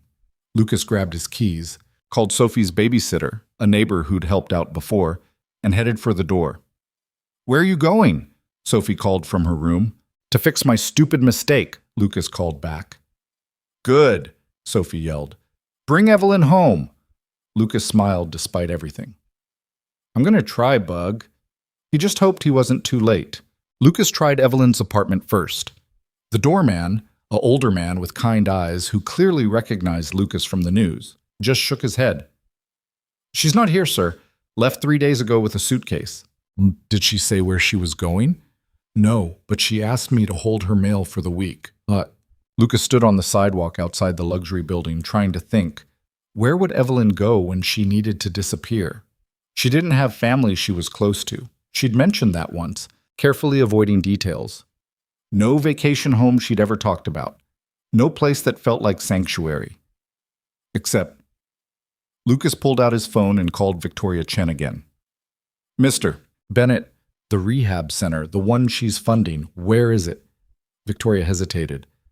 I can't give you that information. Yeah, please, I think that's where she is. Even if I knew, I couldn't. Is she safe? Another pause. Yes, she's safe. Then tell me where. Mr. Bennett, if Miss Mercer wanted you to know where she was, she would have told you. She's deciding whether to give up everything she's worked for. I need to talk to her before she makes that choice. Maybe that's not your decision to make. Sorry, Charlotte. The words stung because they were true. But Lucas had spent 4 years learning that sometimes you had to fight for people even when they pushed you away, especially then. You're right, he said. It's not my decision, but I at least deserve the chance to tell her I was wrong, that I'm sorry, that I want to fight for this if she'll let me. Victoria was quiet for a long moment. Then, upstate, near a town called Millbrook, the construction site isn't finished yet, but there's a temporary office trailer on the property. Thank you. Mr. Bennett, don't make me regret this. Lucas borrowed James's car. His own barely ran and definitely wouldn't make it upstate, and drove north as the sun set behind him. The address Victoria had given him led to a sprawling property surrounded by woods, the skeleton of a building rising against the darkening sky. Construction equipment sat silent in the growing dusk. And sure enough, there was a trailer with lights on near the main structure. A black car was parked outside. Evelyn's. Lucas's heart hammered as he approached. Through the trailer window, he could see her sitting at a makeshift desk, papers spread in front of her, staring at architectural plans with the kind of intensity that meant she wasn't really seeing them at all. He knocked. Evelyn's head snapped up. For a moment, her face showed everything: surprise, hope, fear, anger. Then the mask came down. She opened the door. How did you find me? Victoria. I'm going to fire her. Don't, I begged. Lucas stayed on the bottom step, giving her space. Can I come in? I don't think that's a good idea. Please, Evelyn, 5 minutes. If you want me to leave after that, I will. She stepped back, letting him inside. The trailer was small and utilitarian, nothing like her polished office. Plans and permits covered every surface, and there was a sleeping bag in the corner that suggested she'd been staying here. You've been sleeping here? Lucas asked. It's quiet. I needed quiet. You needed to run away. Evelyn's jaw tightened. I needed space to think without the board breathing down my neck. They're still pressuring you to resign. They're pressuring me to choose, the company or you, as if those are the only two options. She crossed her arms. What are you doing here, Lucas? I came to apologize. You already apologized. On my voicemail 3 times. I know, but I needed to do it in person. He took a step closer. I was wrong. I got scared and I pushed you away, and I'm sorry. You were protecting Sophie, I understand that. No, I was protecting myself. I was scared of losing someone else I loved, so I pushed you away before you could leave. And that was selfish and stupid, and Sophie called me on it. Sophie said that? She said we were both being stupid. Direct quote, Brown. Despite everything, Evelyn's mouth twitched. She's not wrong. I know. And she also said you deserve better than adults who are too scared to fight, which, apparently, you told Victoria. I may have said something like that. You were right about all of it. Lucas moved closer until they were only a few feet apart. I spent 4 years being terrified of letting anyone in. Terrified that if I loved someone again, I'd lose them too. And when things got hard, that fear won. I convinced myself I was protecting Sophie, but really, I was just protecting myself from getting hurt. Evelyn's expression softened, but she didn't speak. But here's the thing, Lucas continued. I'm going to get hurt anyway. That's what happens when you care about people. And pushing you away didn't protect me or Sophie. It just hurt us both sooner. Oh, Lucas, I'm not done. I heard what you did at the board meeting, how you threatened to resign if they tried to fire me. That was between me and the board. What this was? It was you putting everything on the line for me, for us, while I was too busy being scared to do the same. He closed the distance between them. I'm here now. I'm choosing this. You, us, whatever comes with it. Evelyn looked up at him, and Lucas saw tears in her eyes. Do you have any idea what that means? The board is seriously considering replacing me. If I choose you, I might lose the company. And if you choose the company, you lose us. Either way, you lose something. That's not exactly comforting. No, but at least you get to choose what matters more. That's not fair. Nothing about this is fair. Lucas reached for her hand. But I'm tired of being fair. I'm tired of being careful and responsible and scared. I want to be with you, publicly, messily, however it has to happen. The media will never leave us alone, so we deal with it. You could still lose your job, then I'll find another one. Sophie. Mrs. Yu. She asked me to bring you home. Evelyn's composure finally cracked. The tears spilled over and she made a sound that was half laugh, half sob. You can't just show up here and say things like that. Why not? Because I've spent the last 4 days trying to convince myself I could let you go, and you're making it impossible. Good, because I don't want you to let me go. Lucas, I'm about to walk into the most important board meeting of my career. They're going to ask me to choose between you and everything I've built, and I don't know what to tell them. Tell them the truth. Which is? Lucas cupped her face in his hands. That you're not just a CEO. You're a person who deserves to have a life outside that building. You deserve to laugh at ridiculous soccer games and make tacos with a 6-year-old and fall asleep on the couch with someone who loves you exactly as you are. You love me? Yes, I should have said it weeks ago. I love you, Evelyn, and I'm sorry it took almost losing you to figure out how to fight for it. She kissed him then, fierce and desperate, her hands fisting in his shirt like she was afraid he'd disappear. Lucas kissed her back, pouring 4 years of grief and fear and hope into it, trying to tell her everything he'd been too scared to say. When they finally broke apart, Evelyn rested her forehead against his chest. I love you too, both of you. It terrifies me, but I do. I know, me too. What do we do now? Now you come back with me. We face whatever comes next together, and you stop hiding in a construction trailer like you've done something wrong. Evelyn pulled back to look at him. What if the board makes me choose? Then you make the choice that lets you sleep at night. And if I choose you, if I walk away from Mercer Dynamics, Lucas wanted to tell her not to, wanted to say the company needed her, that she'd regret it, that she shouldn't throw away her life's work for a maintenance worker and his daughter. But he'd learned something in the last few days. Sometimes love meant letting people make their own choices, even when those choices were terrifying. Then we figure it out, he said simply.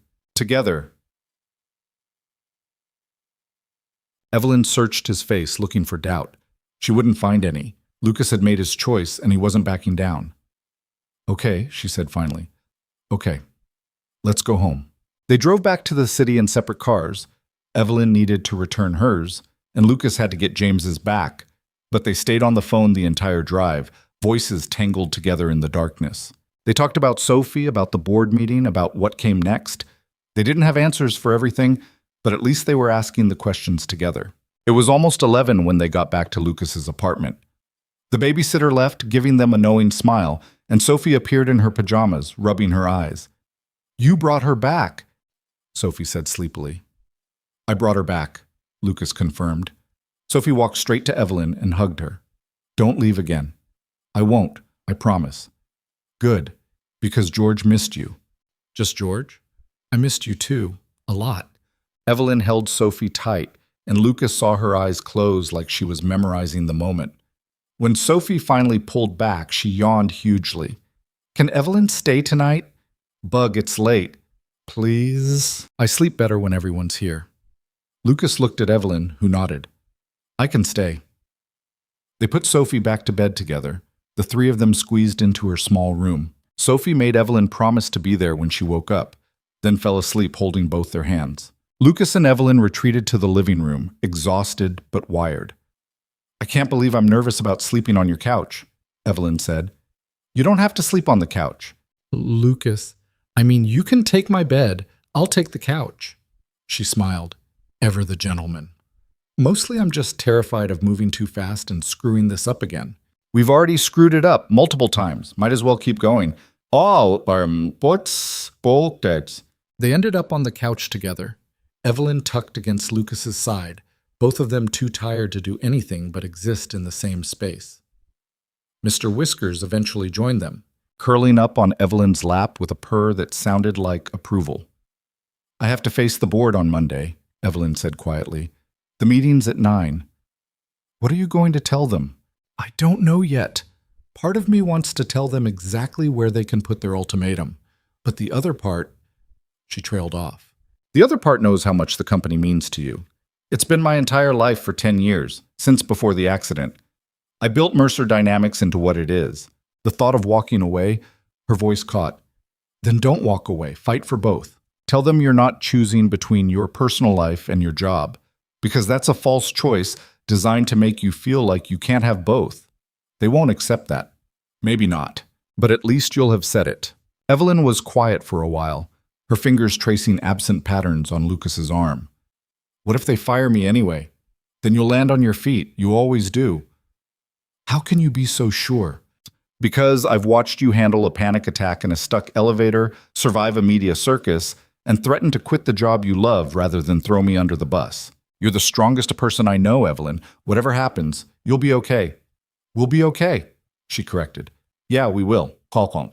They fell asleep like that, tangled together on a couch that was too small for two people, in an apartment that had suddenly become big enough for three. The weekend passed in a strange bubble of normalcy.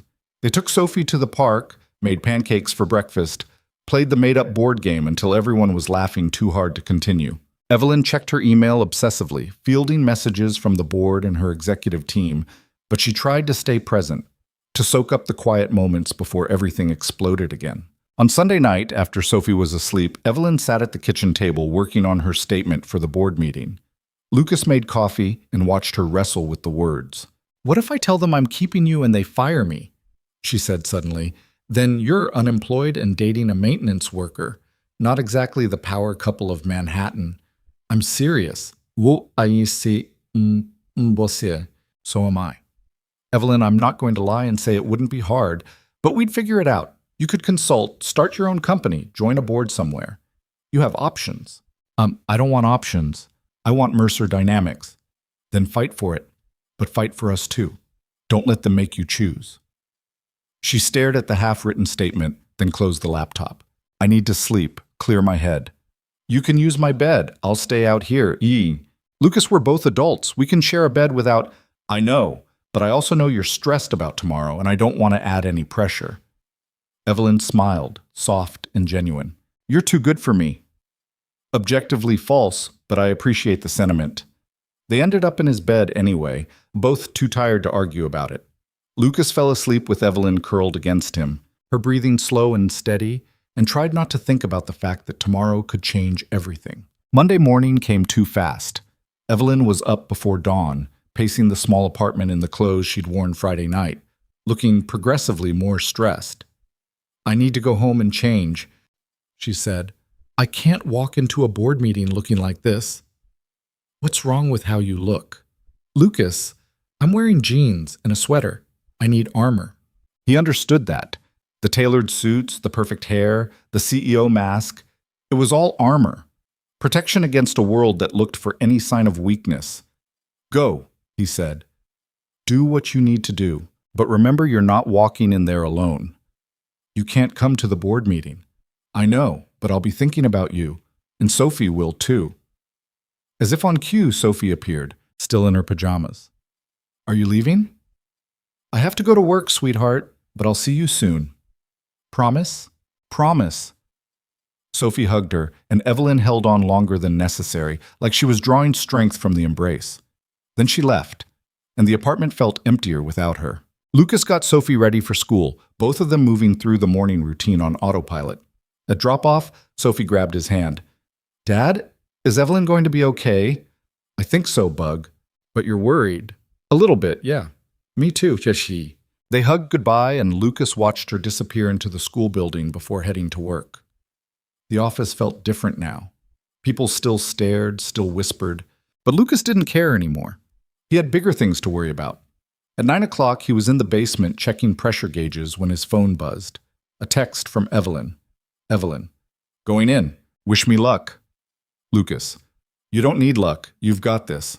Evelyn. I hope you're right. Lucas. I love you. There was a long pause, then, Evelyn. I love you too. The waiting was agony. Lucas tried to work, but he kept checking his phone, wondering what was happening 50 floors above him. Was she fighting? Negotiating? Walking out? At 10:30, James found him. Bennett, you need to see this. He held out his tablet, and Lucas's stomach dropped. A breaking news alert. Mercer CEO faces board and closed door meeting. Resignation expected. That's not confirmed, Lucas said, but his voice sounded hollow. Channel 6 has a crew outside the building. They're saying multiple sources confirmed she's stepping down. Lucas read the article, his chest tight. Unnamed board members quoted as saying Evelyn had become a liability. Speculation about her replacement. Analysis of how her relationship with a subordinate had damaged the company's reputation. "This is my fault," Lucas said. "No, it's not. It's the fault of people who think a woman can't run a company and have a personal life." James squeezed his shoulder. Whatever happens, she made her own choice. But Lucas couldn't shake the feeling that he'd destroyed her career, that loving him had cost Evelyn everything. At noon, his phone rang. "Evelyn." "Hey," he answered. "How did it go?" "Can you come up to my office? Now?" "Yes, please." Her voice was steady, but Lucas heard something underneath it. He couldn't tell if it was defeat or something else entirely. "I'll be right there." He took the elevator to the 51st floor, his heart hammering. Evelyn's assistants waved him through without comment, and he found her standing at the window, looking out over Manhattan. "Evelyn?" She turned. Her face was composed, but her eyes were red-rimmed. "I told them no," she said. "No?" "They gave me an ultimatum. End the relationship and stay on as CEO, or leave the company. And I told them no." Lucas felt like the floor had dropped out from under him. "You resigned?" "I didn't resign. I refused to choose. I told them that my personal life is my personal life, and if they want to fire me for having one, they can do it themselves. But I'm not quitting, and I'm not apologizing." "What did they say?" "They're voting now on whether to remove me as CEO." "Evelyn, I know, it's insane. It's professional suicide, but I've spent 3 years of my life proving I was strong enough to run this company from a wheelchair. I'm not going to spend another 3 proving I'm strong enough to have a relationship too." Lucas crossed to her and pulled her into his arms. She held him tight, her whole body trembling. "I'm proud of you," he said. "I might have just thrown away my career. Duh. You stood up for yourself, for us. That takes more courage than anything else you've done. I'm terrified." "I know, but whatever they decide, we'll handle it." They stood like that for a long moment, the city sprawling below them, the future uncertain. Then Evelyn's phone buzzed. She pulled back to check it. Her face went pale. "What?" Lucas asked. "They want me back in the boardroom." That was fast. Too fast. She looked up at him. "This is it. Whatever they decided, this is it." "Do you want me to wait here?" "No, I want you to come with me." "Evelyn, I can't go into a board meeting." "You can if I say you can, and I'm still CEO for at least another 5 minutes." She took his hand. "Please, if I'm going down, I want you there." Lucas squeezed her hand. "Okay, let's do this." They walked to the boardroom together, and Evelyn's assistant opened the door. Inside, 15 board members sat around a massive table, all of them turning to look as Evelyn entered with Lucas at her side. Richard Hartley stood at the head of the table. His expression was unreadable. "Ms. Mercer," he said, "we've reached a decision." Evelyn lifted her chin, every inch the CEO, despite the fear Lucas could feel radiating from her. "I'm listening." Richard glanced at the other board members, then back to Evelyn. "The board has voted on your continued employment as CEO of Mercer Dynamics." The room was silent enough to hear a pin drop. "The vote was 8-7, Richard continued. Lucas's stomach twisted. That close. It had been that close. "In favor of retaining you as CEO." For a moment, no one moved. Then Evelyn's hand tightened around Lucas's so hard it hurt. "What?" she said. "You're still CEO," Richard said, and Lucas saw the hint of a smile. "On the condition that we establish clear protocols about workplace relationships and that you agree to be more transparent with the board about potential conflicts of interest." "That's it?" "That's it. Though I should mention that 3 board members resigned in protest, so we'll need to fill those seats. And you'll probably be dealing with shareholder complaints for the next quarter." "I can live with that." "We figured you could." Richard looked at Lucas. "Mr. Bennett, the board has also decided that to eliminate any appearance of impropriety, you should no longer report through Mercer Dynamics' management structure." Lucas's heart sank. So he was being fired after all. "Instead," Richard continued, "you'll be transferred to the facilities management team at our Tribeca location. Same pay, same position, different building. That way there's no direct or indirect reporting relationship between you and Ms. Mercer. Lucas blinked. I'm not fired? You haven't done anything wrong. We're just eliminating the conflict of interest. Richard's expression softened. Consider it the board's wedding gift, assuming that's where this is headed. Evelyn laughed, the sound half hysterical. We've been dating for 2 months. Then consider it an investment in future stability. The meeting dissolved after that, board members congratulating Evelyn or leaving in various states of displeasure. Lucas stood there feeling like he'd just survived a car crash. When the room finally cleared, Evelyn turned to him. Did that just happen? I think so. I'm still CEO. You're still CEO. And you're still employed. At a different building, but yeah, we won. Yeah, we did. She kissed him right there in the boardroom, not caring who might see, and Lucas kissed her back, feeling like something impossible had just become real. When they broke apart, Evelyn was smiling, a real smile, bright and unguarded. I need to call Sophie, Lucas said. She's at school. I know, but I promised I'd tell her what happened.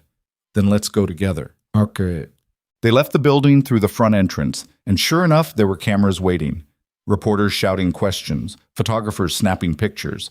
But this time, Evelyn didn't hide. She rolled her wheelchair right up to the microphones, Lucas at her side. I'll make a brief statement, she said, her voice carrying. The board of Mercer Dynamics has voted to retain me as CEO.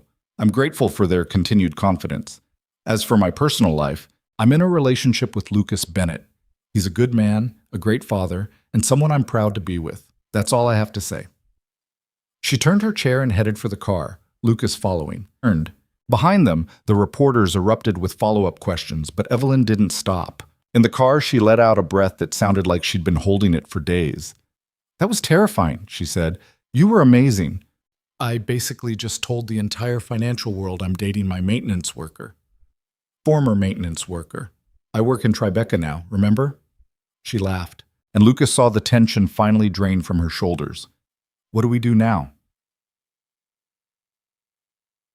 Now we pick up Sophie from school and tell her the good news. Then we go home and make dinner and act like normal people who aren't the subject of a media circus. That sounds perfect. They picked Sophie up together, both of them standing at the school gate. Sophie's face lit up when she saw them. You're both here. We're both here, well, Evelyn confirmed. Did you win? Yeah. Bug. We won. Sophie threw her arms around both of them, and Lucas felt something settle in his chest. This was what mattered. Not board meetings or media coverage or public opinion, just the three of them, together, choosing each other despite everything. That night, they made tacos again, Sophie's request, and Sophie insisted on making a toast with her juice box. To family, she said solemnly. To family, Lucas and Evelyn echoed. After dinner, they played the board game, and this time when Sophie changed the rules halfway through, everyone just rolled with it. When bedtime came, Sophie asked if Evelyn was staying. If that's okay with your dad, Evelyn said. More than okay, Lucas said. They tucked Sophie in together, and she fell asleep with George clutched tight and a smile on her face. In the living room, Lucas pulled Evelyn close. We actually did it. We got lucky. No. You fought for this, for us, and I'm never going to forget that. Good, because I'm going to remind you of it whenever we fight. Already planning our first fight? I'm a strategist. I plan everything. Lucas kissed her, soft and slow, taking his time. When they pulled apart, Evelyn was looking at him with an expression that made his heart stutter. What? He said. I was just thinking about the elevator. The day we met. How terrified I was. You hit it well. Not from you. You saw right through me. I saw someone who needed help, that's all. You saw more than that. You saw me. The real me, underneath everything else. She traced his jawline with her finger. Nobody had done that in a long time. Well, you make it easy. I absolutely do not. Okay, you make it complicated, but worth it. They stayed up late talking about everything and nothing, making plans for Sophie's next game, debating whether to finally tell the other parents who Evelyn actually was, discussing how they'd handle the next wave of media attention. The conversation drifted like water, finding its course, easy and natural. Around midnight, Lucas's phone buzzed with a text from James. "Saw the news. Congrats on not getting fired. You owe me a beer." Lucas smiled and showed it to Evelyn. "You have good friends," she said. "I do. And now I have you too." "You really do." "Sophie was right, about us being stupid." "She usually is." But they eventually moved to the bedroom, and for the first time there was no hesitation, no fear that this was temporary or fragile. They'd fought for it, nearly lost it, and chosen it anyway. That made it real. Lucas fell asleep with Evelyn in his arms, listening to the sound of her breathing, and thought about Rachel, about how she'd want this for him, want him to be happy, to let someone in, to build a life that wasn't just about surviving. He hoped she knew he'd found that he was finally okay. In the morning, Sophie woke them up by jumping on the bed, something she absolutely wasn't allowed to do, but did anyway when she was excited. "It's Saturday. Can we go to the park?" Lucas groaned. "Bug, it's 7 in the morning." "The park doesn't close," Evelyn laughed, pulling Sophie down between them. "What if we make pancakes first? With chocolate chips? Is there any other kind?" "I like you," Sophie declared, as if this settled everything. "I like you too," Evelyn said. They made pancakes. Sophie helped, which meant there was batter everywhere, and ate breakfast together as the sun streamed through the kitchen window. Lucas watched Evelyn help Sophie flip a pancake, both of them laughing when it landed half on the floor, and felt something he hadn't felt in 4 years. Complete. Not perfect. Never perfect. But complete. After breakfast, they did go to the park. Sophie ran ahead, her energy boundless, while Lucas and Evelyn followed at a slower pace. "This is my life now," Evelyn said, sounding bemused. "Parks and pancakes and 6-year-olds with unlimited energy." "Having second thoughts?" "Not even a little bit." "Good. Because you're stuck with us." "Promise?" "Promise." They reached the playground and Sophie immediately recruited Evelyn to push her on the swings. Lucas sat on a bench nearby, watching them together, and pulled out his phone. He scrolled through the news articles from yesterday, the headlines screaming about scandal and controversy. But buried in all of it was a smaller story, one that caught his attention. It was an op-ed written by a young professional with a disability, talking about how Evelyn's decision to stand up for her personal life had meant something. How it showed that successful people with disabilities didn't have to be inspiring or perfect or self-sacrificing. They could just be human, flawed and messy and in love like everyone else. Lucas saved the article to show Evelyn later. For now, he just watched his daughter and the woman he loved playing in the autumn sunshine, and let himself believe that maybe, just maybe, they were going to be okay. Not because everything was perfect, but because they'd chosen each other, and that was enough. The media attention didn't disappear overnight. For weeks, photographers still showed up at Sophie's games, reporters still called Lucas's phone, and gossip sites still published speculation about whether the relationship would last. But something fundamental had changed. The story wasn't about scandal anymore. It was about two people who'd refused to let fear win. Evelyn handled the attention the way she handled board meetings, directly and without apology. She did one television interview, sitting across from a journalist who kept trying to frame their relationship as controversial. "With all due respect," Evelyn said, her voice calm but firm, "I don't see what's controversial about two adults falling in love. Lucas Bennett is one of the most decent people I've ever met. He's a devoted father, he's good at his job, and he treats me like a person instead of a title. That's not scandalous. That's lucky. But the power dynamic has been addressed. Lucas no longer works in any capacity that reports to me. We've been transparent with the board, established clear protocols, and made sure there's no conflict of interest. What more do people want? Some would say you're setting a poor example. Some would be wrong. The poor example would be pretending that successful people don't deserve personal lives. That women in leadership positions have to choose between career and family. That people with disabilities should accept loneliness as the price of ambition." Evelyn leaned forward slightly. "I built a $3 billion company. I employ 14,000 people. I've exceeded earnings projections for 6 straight quarters, and I'm also in love with a man who makes me laugh and has a daughter I adore. Those things aren't mutually exclusive. They never should have been." Pour assez. The interview clip went viral within hours. Not because of the controversy, but because of what Evelyn represented, a refusal to accept the impossible choice between having a career and having a life. Lucas watched it from the break room at the Tribeca facility. His coworkers gathered around the small television. When it ended, James clapped him on the shoulder. Your girlfriend's a badass.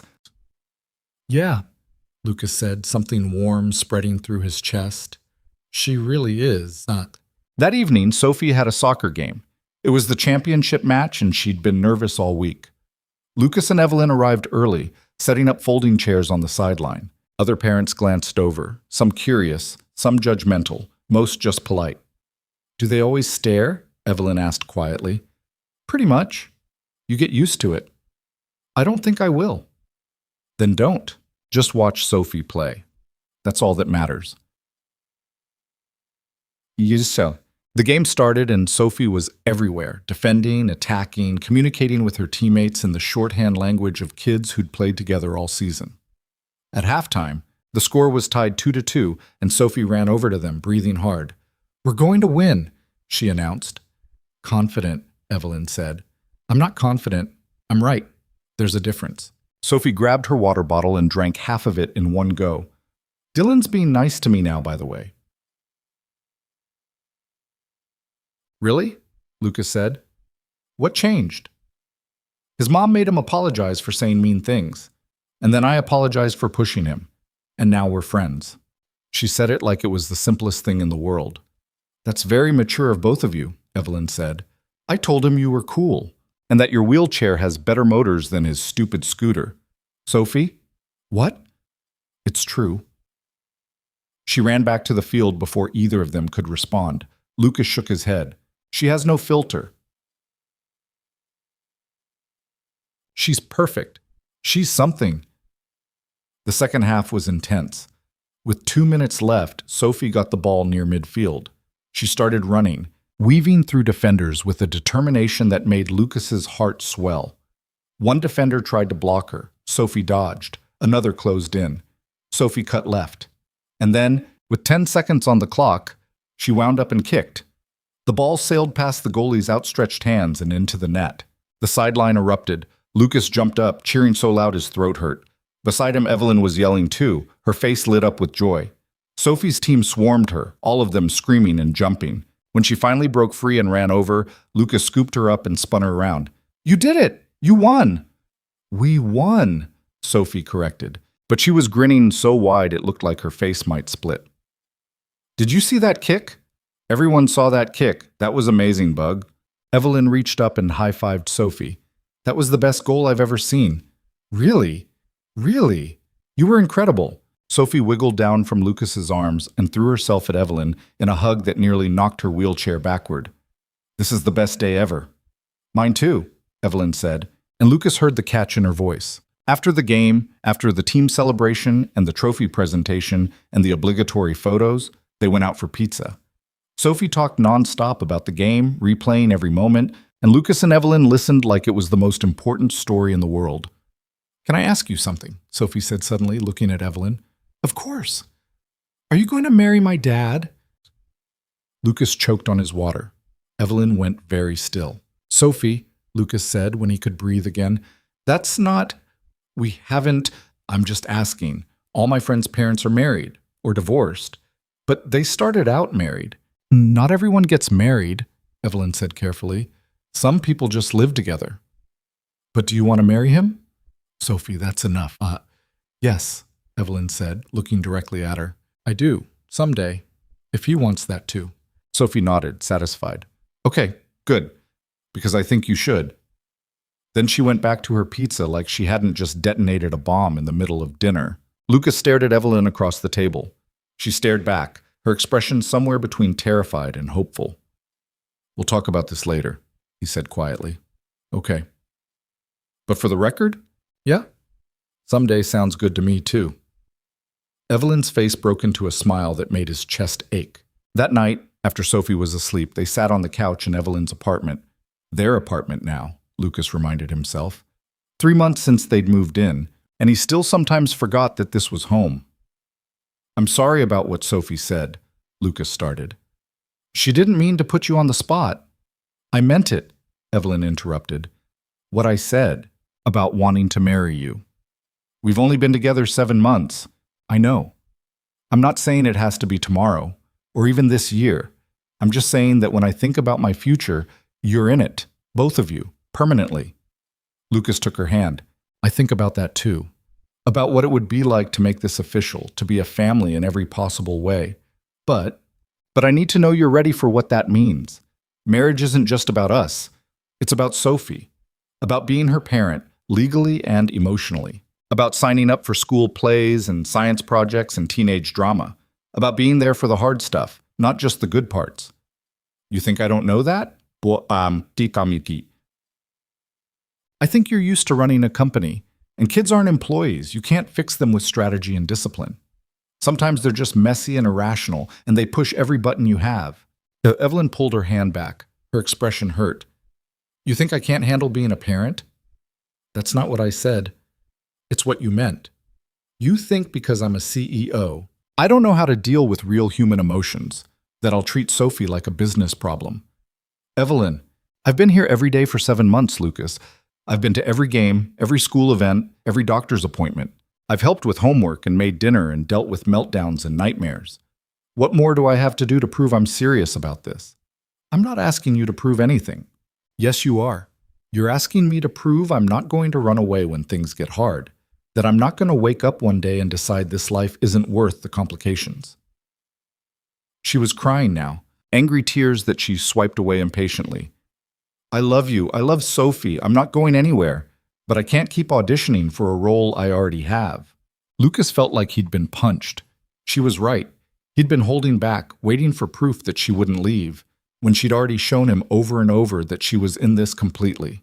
You're right, he said quietly. I'm sorry. I've been so scared of losing someone again that I've been looking for reasons why this won't work instead of believing that it will. I'm scared too. Do you think I'm not terrified every single day that I'm going to mess this up? That I'll be too much or not enough, or that you'll realize you're better off without me? That's never going to happen. Then stop waiting for me to fail. Evelyn's voice cracked. I need you to trust that I'm here, that I mean it when I say I love you both. Because if you can't believe that, then we don't have anything. Lucas moved closer, taking her face in his hands. I do believe it. I do trust you. And I'm sorry for making you feel like you had to keep proving yourself. I can't be perfect. I'm going to work too late sometimes and forget things and make mistakes. Oh, I don't need perfect. I need you. Just you, exactly as you are. He pressed his forehead to hers. And yeah, someday I want to marry you, when we're both ready, when it feels right. But not because Sophie asked, or because it's expected. Because I want to stand up in front of everyone and say that you're mine and I'm yours and we're doing this together.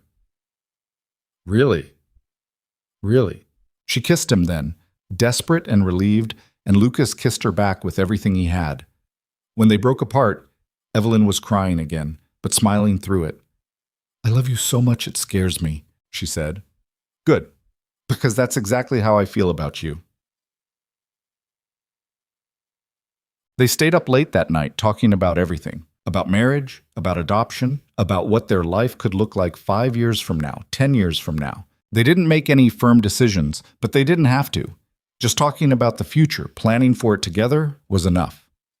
3 months later, on a cold February morning, Lucas woke up to find Evelyn already awake, staring at the ceiling. What's wrong? He asked. Nothing, just thinking. About? About how I almost let fear talk me out of this. Out of you. She rolled to face him. That day in the elevator, when you first talked me through the panic attack, I thought you were just being professional, doing your job. It didn't occur to me that someone could just be kind for no reason. I wasn't being kind for no reason. You needed help. That's my point. You saw someone who needed help, and you helped, without expecting anything in return, without knowing who I was or whether I could do anything for you. She traced patterns on his arm. Nobody in my life does that. Everyone wants something, a promotion, a connection, access. But you just wanted me to be okay. I still just want you to be okay. I know, and I am. For the first time in years, I'm actually okay. She paused. I want to adopt Sophie, legally, if you and she are okay with it. Lucas's heart stopped. What? I want to be her mother, not just the woman who lives with you and loves her. I want it to be real, official. I want to be legally responsible for her happiness and her safety and her future. Evelyn, I know it's a big step, and I know there's paperwork and home studies and all kinds of bureaucracy, but I'm ready for that. I'm ready for all of it. Lucas pulled her close, too overwhelmed to speak for a moment. Finally, he said, We'd need to ask Sophie. I know. And if she says yes, there's going to be more media attention, more scrutiny, more people questioning whether you should be allowed to do this. Let them question. I don't care anymore. They asked Sophie that weekend over pancakes. She listened carefully as Evelyn explained what adoption meant, that it would make her legally Sophie's mother, that it was a permanent choice. When Evelyn finished, Sophie was quiet for a long moment. Then she said, Would I have two moms? Yes, Lucas said. You'd have your mom Rachel, who will always be your first mom. And you'd have Evelyn, who would be your mom going forward. And that's okay? To have two? More than okay. Sophie looked at Evelyn. Would you come to my school stuff? Like parent-teacher conferences and field trips? Every single one. And if I got in trouble, would you be mad? Probably. But I'd still love you. And you wouldn't leave? Even when I'm annoying? Evelyn's eyes filled with tears. I would never leave. Not for anything. Sophie climbed into Evelyn's lap, something she still did even though she was getting too big for it.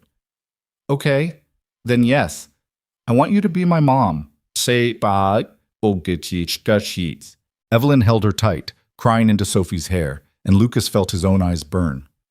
This was it. This was the family they'd built from nothing, from grief and loneliness, and a chance encounter in a broken elevator. The adoption process took 6 months. There were home visits and interviews and background checks. There were questions about Evelyn's disability, about whether she could physically care for a child. Questions that made Lucas want to punch something, but that Evelyn answered with patience and documentation. There were also moments of joy. Sophie helped Evelyn prepare for the interviews, coaching her on the right answers. When they ask if you can take care of me, you say yes. You have adaptive equipment and support systems, Sophie recited solemnly. Where did you learn that? The internet. I researched. You're 7. I'm thorough. The court date was set for August, a year after they'd first met.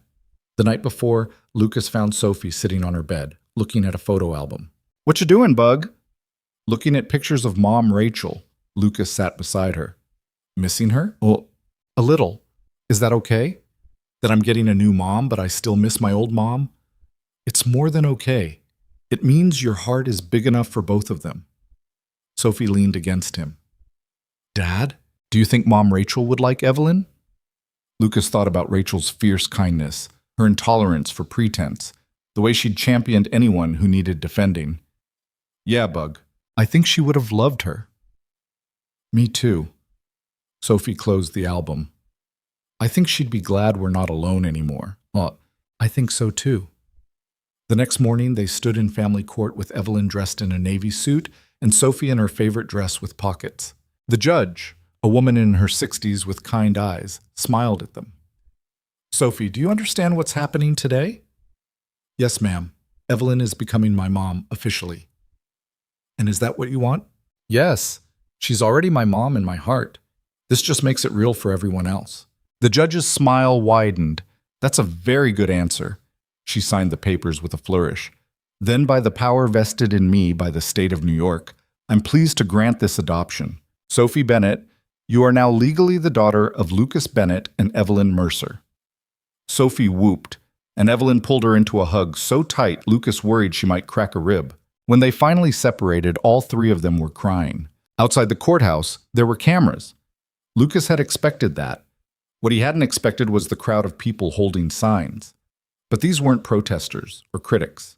These were people with disabilities and their families holding signs that read, "Love wins and family is family, and thank you for showing us it's possible." Evelyn stared at them, clearly overwhelmed. One woman rolled forward in her wheelchair, a small child on her lap. Ms. Mercer, I just wanted to say thank you for fighting for this, for showing my daughter that people like us can have everything. Evelyn's voice was thick when she answered. You can. You absolutely can. Don't let anyone tell you otherwise. They spent the rest of the day celebrating ice cream, the park, a movie that Sophie picked that was probably too young for her, but that she loved anyway. That evening, back at the apartment, Sophie fell asleep between them on the couch, her head on Evelyn's lap, her feet in Lucas's. This is my life now, Evelyn said softly. Kids sleeping on me, sticky fingers on my clothes.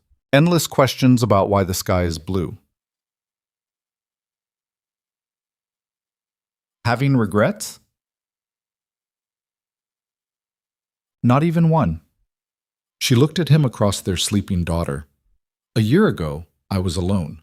I told myself I was fine, that I didn't need anyone. And then an elevator broke, and you talked me through a panic attack, and everything changed. Best malfunction ever. The best. She reached over Sophie to take his hand.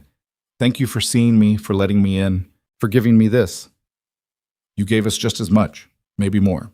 They sat in comfortable silence, the city darkening outside the windows. Sophie stirred but didn't wake, secure in the knowledge that she was loved and safe. Lucas thought about all the things that had to go right for them to end up here. The elevator breaking at exactly that moment, Evelyn calling him back week after week, Sophie falling in love with her.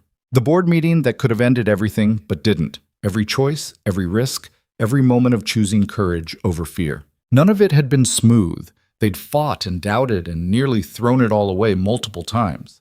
But they'd also shown up for each other, day after day, in all the unglamorous ways that actually mattered. That was the thing nobody told you about building a family. It wasn't about perfect moments or grand gestures. It was about showing up, making breakfast when you were tired, going to the game even when work was crazy, holding someone while they cried about the person they'd lost before you, choosing each other every single day, especially on the days when it would be easier not to. A year later, on a Saturday morning in September, Lucas woke up to find Evelyn's side of the bed empty. He found her on the balcony, coffee in hand, watching the sunrise. You okay? He asked, wrapping his arms around her from behind. More than okay, just thinking. About? About the rehabilitation center. We're expanding, adding a wing for pediatric patients. Kids who need the same kind of support I needed after my accident. That's amazing. I want Sophie to help with the design. Her perspective on what makes a space feel welcoming. I think she'd be good at it. She'd love that. They stood together, watching the city wake up. Behind them, they heard Sophie stirring, Mr. Whiskers meowing for breakfast, the sounds of their life together. Lucas? Evelyn said softly. Yeah? Ask me. Ask you what? What you've been wanting to ask for months. Lucas's heart kicked up. I don't know what you mean. I found the ring in your sock drawer, which, by the way, is a terrible hiding place. I was going to wait for the right moment. This is the right moment. Every moment with you is the right moment. She turned in his arms to face him. So ask me. Lucas laughed, nervous and exhilarated. He got down on one knee right there on the balcony in his pajamas. No plan, no perfect speech, just his heart and his hope. Evelyn Mercer, you're the smartest, strongest, most stubborn person I've ever met. You drive me crazy and make me laugh and teach me every day what it means to be brave. And I want to spend the rest of my life showing up for you the way you show up for us. Will you marry me? Yes. Absolutely yes. He kissed her as the sun cleared the buildings, as the city stretched and yawned awake around them. When they broke apart, Sophie was standing in the doorway, grinning. Finally, she said, I thought you were never going to ask. How long have you been standing there? Long enough. Can I be the flower girl? Hugo, we haven't even planned a wedding yet. I want to wear purple, and George needs a tuxedo. Evelyn laughed, pulling Sophie into a hug. Whatever you want, sweetheart. Yeah. They got married 6 months later in a small ceremony at the rehabilitation center. Sophie was the flower girl in a purple dress. George the elephant did indeed have a tiny tuxedo, and Mr. Whiskers watched judgmentally from a carrier decorated with flowers. Lucas's co-workers came. Evelyn's executive team came. The board members who'd supported them came. And there were people from the center, patients and staff who'd been touched by Evelyn's vision of creating spaces where people could rebuild their lives with dignity. But mostly, it was just them. Two people who'd found each other in the darkness and decided to build something together. A family that had chosen each other across every obstacle. When the officiant asked if anyone objected, Sophie Stage whispered, "If anyone objects, I'm kicking them out," which got a laugh and broke the last of Lucas's nerves. He said his vows looking at Evelyn in her wheelchair, beautiful and strong and his, promising to show up for her in all the ways that mattered. To push her when she needed it, to steady her when she didn't, to be her partner in every sense of the word. Evelyn said her vows with tears streaming down her face, promising to love Sophie like her own, to build a life with Lucas that honored what came before while embracing what came next, to be brave enough to stay, even when fear whispered that she should run. When they kissed, Sophie cheered louder than anyone. At the reception, Lucas danced with his daughter, while Evelyn watched from the sidelines, her face soft with happiness. Later, he danced with Evelyn, their first dance as a married couple, and didn't care that people were watching or taking pictures or judging whether a CEO should marry a maintenance worker. "No regrets?" he asked as they swayed. "None. You?" "Not even close." "Good. Because you're stuck with me now. That was always the plan." But Sophie joined them halfway through the song, inserting herself between them with the confidence of a child who knows she's loved. They danced together, all three of them, and Lucas looked around at the life they'd built. This was what healing looked like. Not forgetting the past, but making space for the future. Not replacing what was lost, but building something new from what remained. Not being unbroken, but being brave enough to let yourself be put back together by people who chose to stay. Rachel would always be part of their story. Her memory lived in Sophie's laugh, in the center that bore her name, in the lessons about kindness that Lucas carried with him. But Evelyn was their present and their future, and there was room for both. Years from now, Sophie would tell her own children about her two mothers, the one who gave her life and the one who chose to be her parent. She'd tell them about her father who learned to love again even when he was terrified, about the elevator that broke at exactly the right moment, about the family they'd built from nothing. And she'd tell them that love wasn't about perfection, it was about showing up, about choosing each other day after day, in all the unglamorous, difficult, beautiful ways that actually mattered. That night, after the guests had left and Sophie was asleep at home with a babysitter, Lucas and Evelyn stood on the same balcony where he'd proposed, the city glittering below them. "We did it," Evelyn said. "We actually built this. We did. I never thought I'd have this. After the accident, I thought my life was just going to be work, just the company, just being the CEO who overcame her disability but never actually lived. And now I have everything. A daughter who thinks I hung the moon, a husband who sees me as a person, not a title, a family that feels real." Lucas pulled her close. "For what it's worth, you did hang the moon, at least in Sophie's eyes. And in yours? In mine too." They stood together in the darkness, two people who'd found each other against all odds, who'd fought for something real despite every reason to walk away.